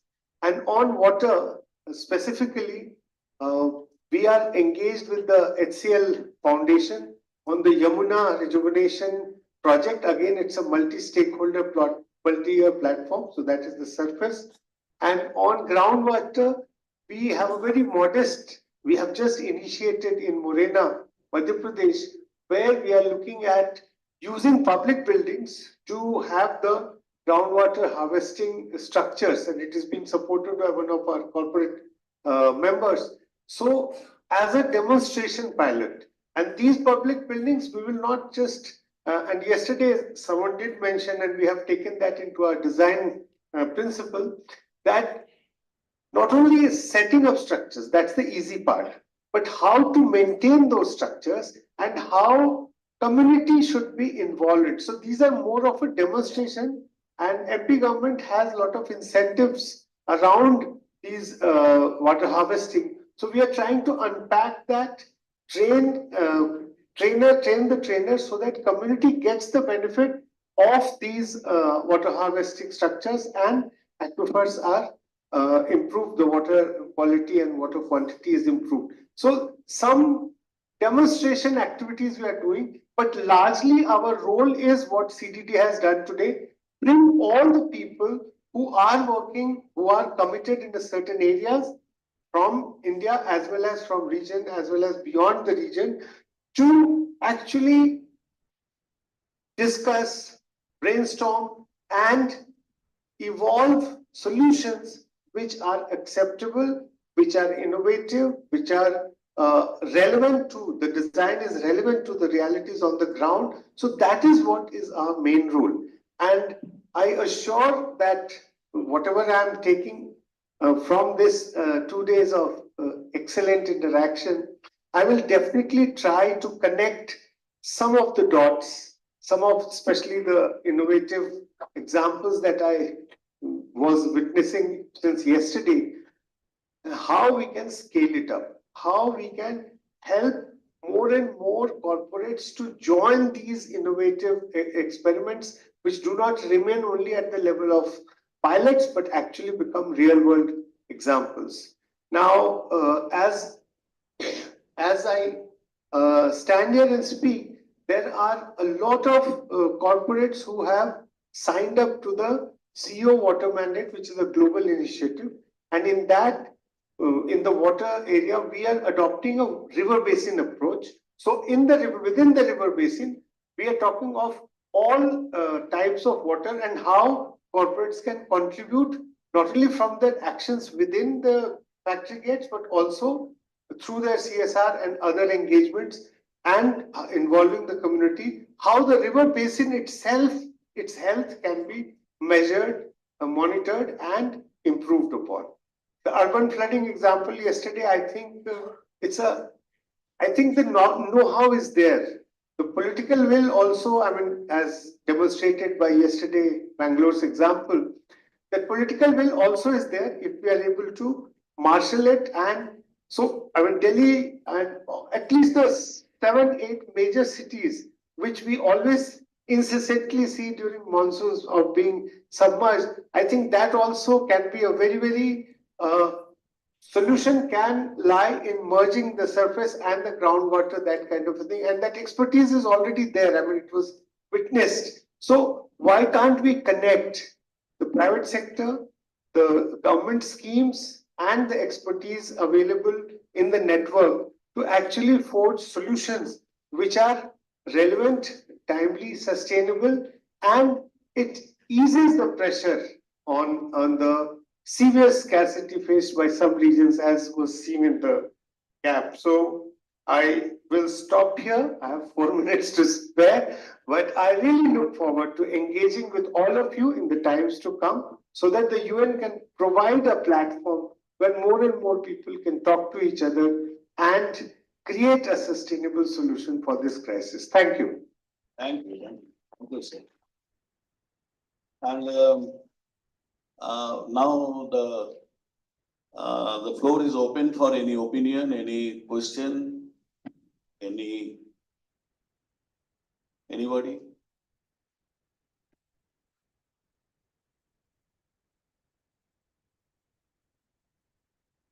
Oh, sir, may I start with a small, it's an opinion and question to you also, that considering the, as Dr. Himanshu Kulkarni was telling, the configuration of aquifer plays a big role on groundwater availability. And groundwater resource availability plays a role in participation of community. Because if the resource is available in huge quantity, the approach will be different. If the resource in less quantity, the approach will be different. Now, in the Gangetic alluvium, technically, where the transmissivity of an aquifer is 10,000 meters square per day, and you put a well where 300 meter cube per hour water will come for 24 hours, and impacting the aquifer 5 kilometer away, 10 kilometer away, and in hard rock area where you are getting 10 meter cube per hour, impacting the aquifer maybe 50 meter away, the approach of the community participation will be totally different. So one is how to, I mean, there is not a single short solution for the community participation. I mean, the power in groundwater extraction, money in groundwater extraction will come more in the alluvial aquifers than in the hard rock aquifers. Then another point, I will seek your opinion also, that is the time ripe for startups for the community-based groundwater management. I mean, there is corporate fund, There are civil societies who are working excellently in community-based groundwater management. And there are groundwater investigation agencies also. They have resistivity meter, they have hydrogeologists, they go here and there, solve some problem, issue-based problem. So can it happen that in near future, the startup will come up, will go to a village, say in Maharashtra, they will tell the farmers at the panchayat head that you give us 1 lakh rupees a month, or say 5 lakh, 6 lakh rupees a year. We will see all the nuts and bolts of your sustainability issues in your village. And whatever suggestion, whatever scientific understanding, whatever instruction we give, just follow that. You will be benefited by 20 lakh maybe per year by spending maybe 3 lakh or 4 lakh after us. This is our startup company. Can this happen in India in near future? These 2 points, sir. For me, okay, since you talked about Maharashtra, let me talk about Marathwada in Maharashtra. Because yes, what you are saying is an ideal situation, but it depends totally on governance. It depends because right now we all know that Marathwada is an area that has been suffering repeated droughts over the last few years. I've been traveling in that region to cover droughts as a journalist. And invariably, I find that the last crop to be affected by water shortage is the grape used in the vineyards. And why is that? Grape is a fairly water-intensive crop. It needs more water. It is because the vineyards are in a economic and political situation where they can extract more groundwater than others. It's as simple as that. So there was an earlier reference to water lords, those who sell water to the poorer farmers in the villages. These are governance issues that we need to sort out. If we are going to have this kind of a startup, it's a very good solution if it's possible. But that thing that we started with yesterday morning, and we spoke of it in the equity in water, access to clean, safe water for irrigation, for drinking, for industrial purposes. So if that problem is not sorted out, if the governance issue is not able to sort out the equity issue, then I think it's not going to work.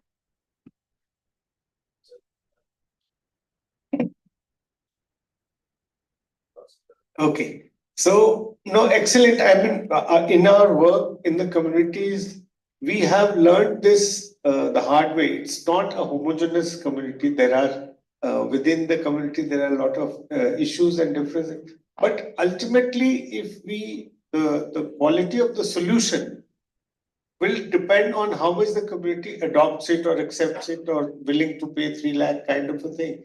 And there are also fly-by-night startups, so we have to protect. So basically, the whole point of UN Global Compact is to create a platform in which everyone can demonstrate what value proposition they bring. And ultimately, the community decides that this is the most appropriate. I mean, I also had the fortune of moving in Vidarbha, 8 districts. And I also was surprised to see so many sugar mills, so many sugarcane plants, and yet we have every 3rd year severe drought. So, I mean, it was really not so heartening to discover that. And the whole adoption of these water-intensive crops, I mean, this has been over so many years. And yet, when we have a drought, then we have all the newspapers and all the community voices, and then we fall back to the same. So water is something which we almost take for granted, and then only when it is not there, then all kinds of issues are raised. But a lot of community-led initiatives we are aware of where the community has shown the way. And I think given some technical and some financial inputs, I think those examples should be propagated and to be brought top of the mind so that it becomes like an obvious choice to manage the resources. Thank you, sir. I mean, many will opine that the community initiatives are often person-oriented. And I mean, with a weak exit plan, I mean, the initiative goes, it dies out. So there must be some lasting solution.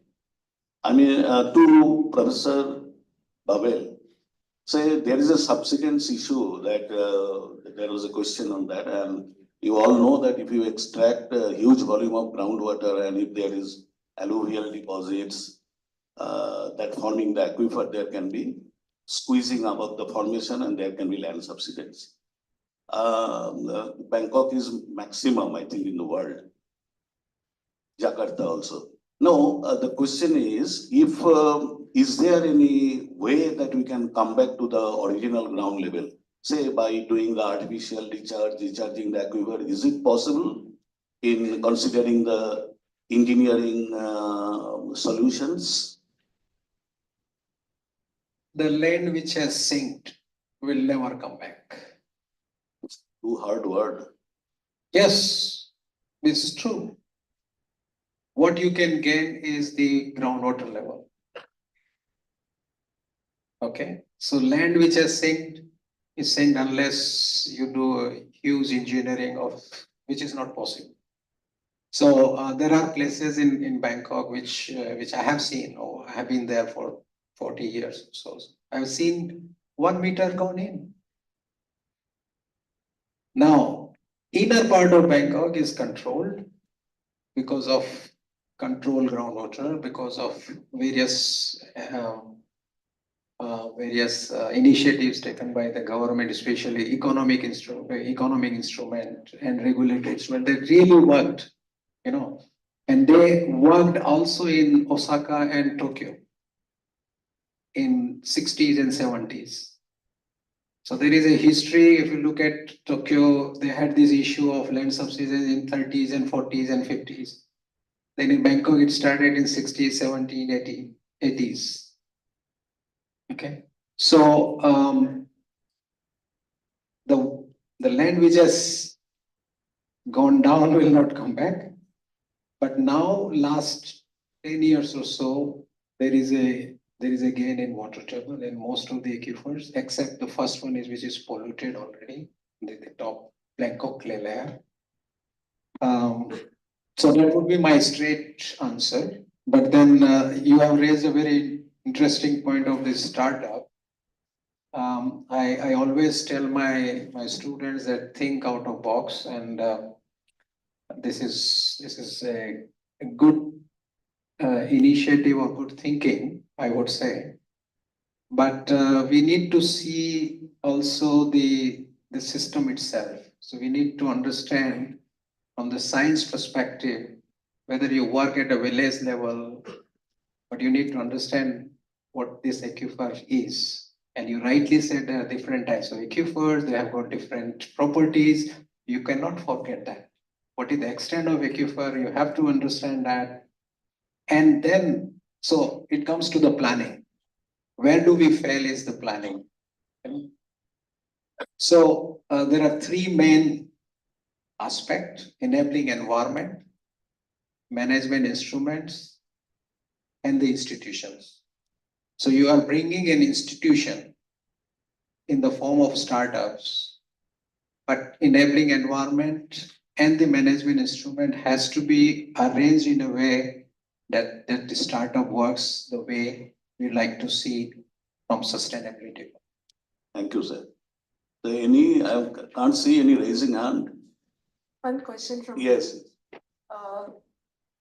How the community participation can be sustained if the fund gets seized, the project after closure? Because that's the first question. Second one, what is mean by a community? It is only a people or the grassroots level people who are working there, or an NGOs or the government. Because always we see community means as a basic people. We throw the limelight on the beneficiary side. It's not the people who connected to that. So really we want to understand. Third question is that all schemes talk about community empowerment, that is bottom to top approaches. If the policy is not navigating towards to that, our community can reflect and make their own policy to do that. There is no law in the country like that. So I want these three answers absolutely to get into it. Thank you. I think, Sri Jaideep Gupta, please. You are looking from out of box. You are a journalist. No, no, absolutely. I'm very fortunate that I'm not an NGO. It's that I look at NGOs and I see exactly the same problems that you see. And I really don't have answers to your questions, but I raise the same questions. Just because I don't have answers doesn't mean that the questions are not valid or they shouldn't be raised.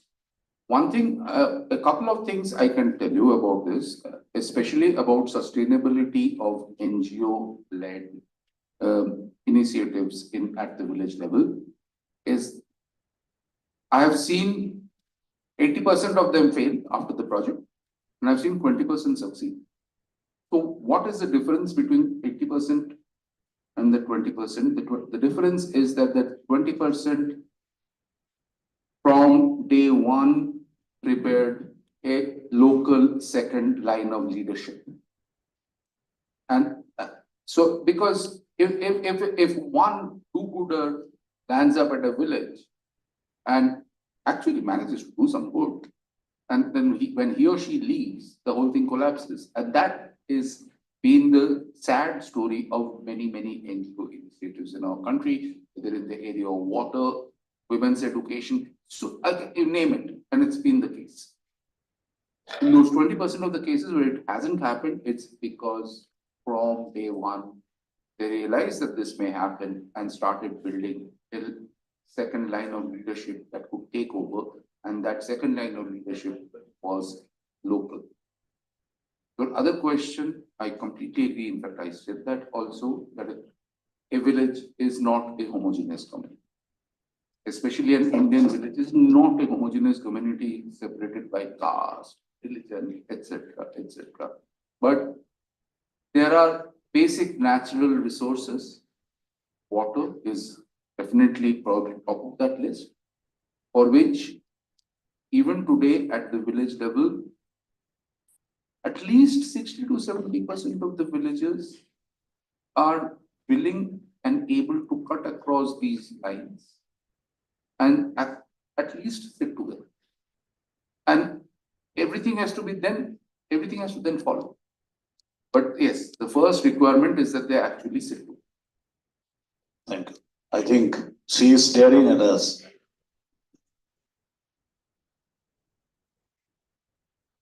I think our panelist session is over. Yes, So, yeah. thank you for. Yeah, thank you so much. The panel discussion was really interesting. I think we could see the discussions from different angles. Like we heard about how the regulations in Bangkok has improved the water table. And there was a thought-provoking statement by Jaideep sir, where he was mentioning about you need to have this, unless you have this mission or what is a scheme-driven approach, that will not work out. We need to go to the community, understand the village settings, and then only we can think about groundwater resource management. I think the same thing was reiterated by Ratnesh sir also. He mentioned about the community-centered approach and also the involvement of private institutions in groundwater resource management. Let us give them a big round of applause for the great panel discussion. Yeah, thank you so much. As we now move towards the end of the session, and now I would request the speakers of the session to come on the stage. May I request Mr. Sushil Gupta to come on the stage, and then Dr. Yogendra Sen Jadeja sir also to come on the stage, and Sri Shilpa Mathur to come on the stage. Yeah.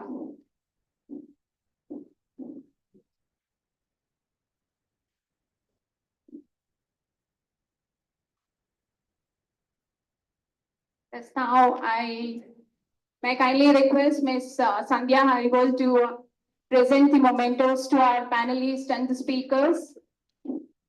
With a big round of applause, I would like to Sri Shilpama, the Senior Researcher and Deputy Country Director, IWMI, India. Yes, thank you so much, sir. Yeah. Yes. Dr. Yogendra Singh Jadeja, Founder, Director and Geohydrologist, Arid Communities and Technology. Big round of applause to Jadeja, sir. Then we move on to Sri Sushil Gupta, former Chairman, Central Water Board and Central Groundwater Authority. Dr. Mukund Babel, the Professor, Water Engineering and Management Program, Director of Center for Water and Climate Adaptation, Asian Institute of Technology. Sri Ratnesh Jha, Executive Director, United Nations Global Compact Network, India. Sri Jaihu Gupta, India Manager of Journalism Network and Tenants. And our great moderator for the session, Dr. Dipankar Saha, Member Headquarters, Central Groundwater Body, Ministry of Jal Shakti. Thank you, Sawas. Thank you for the panel. Yes. Yes, as a group photo with this panel, yeah.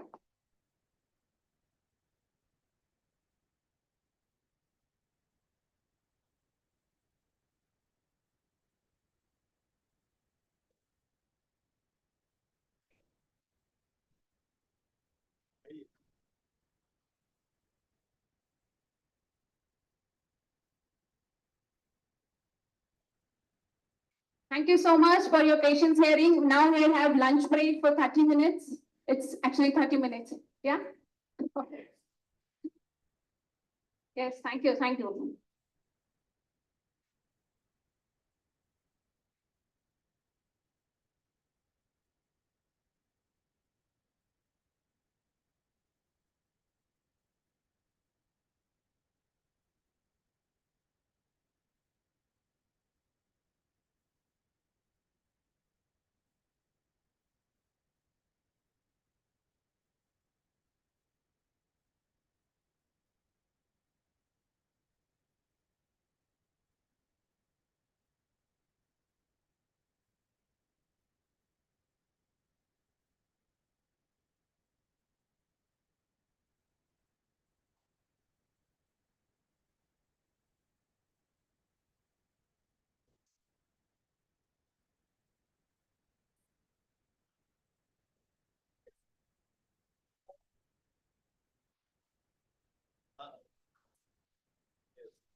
Individuals who are so the they can understand the conversation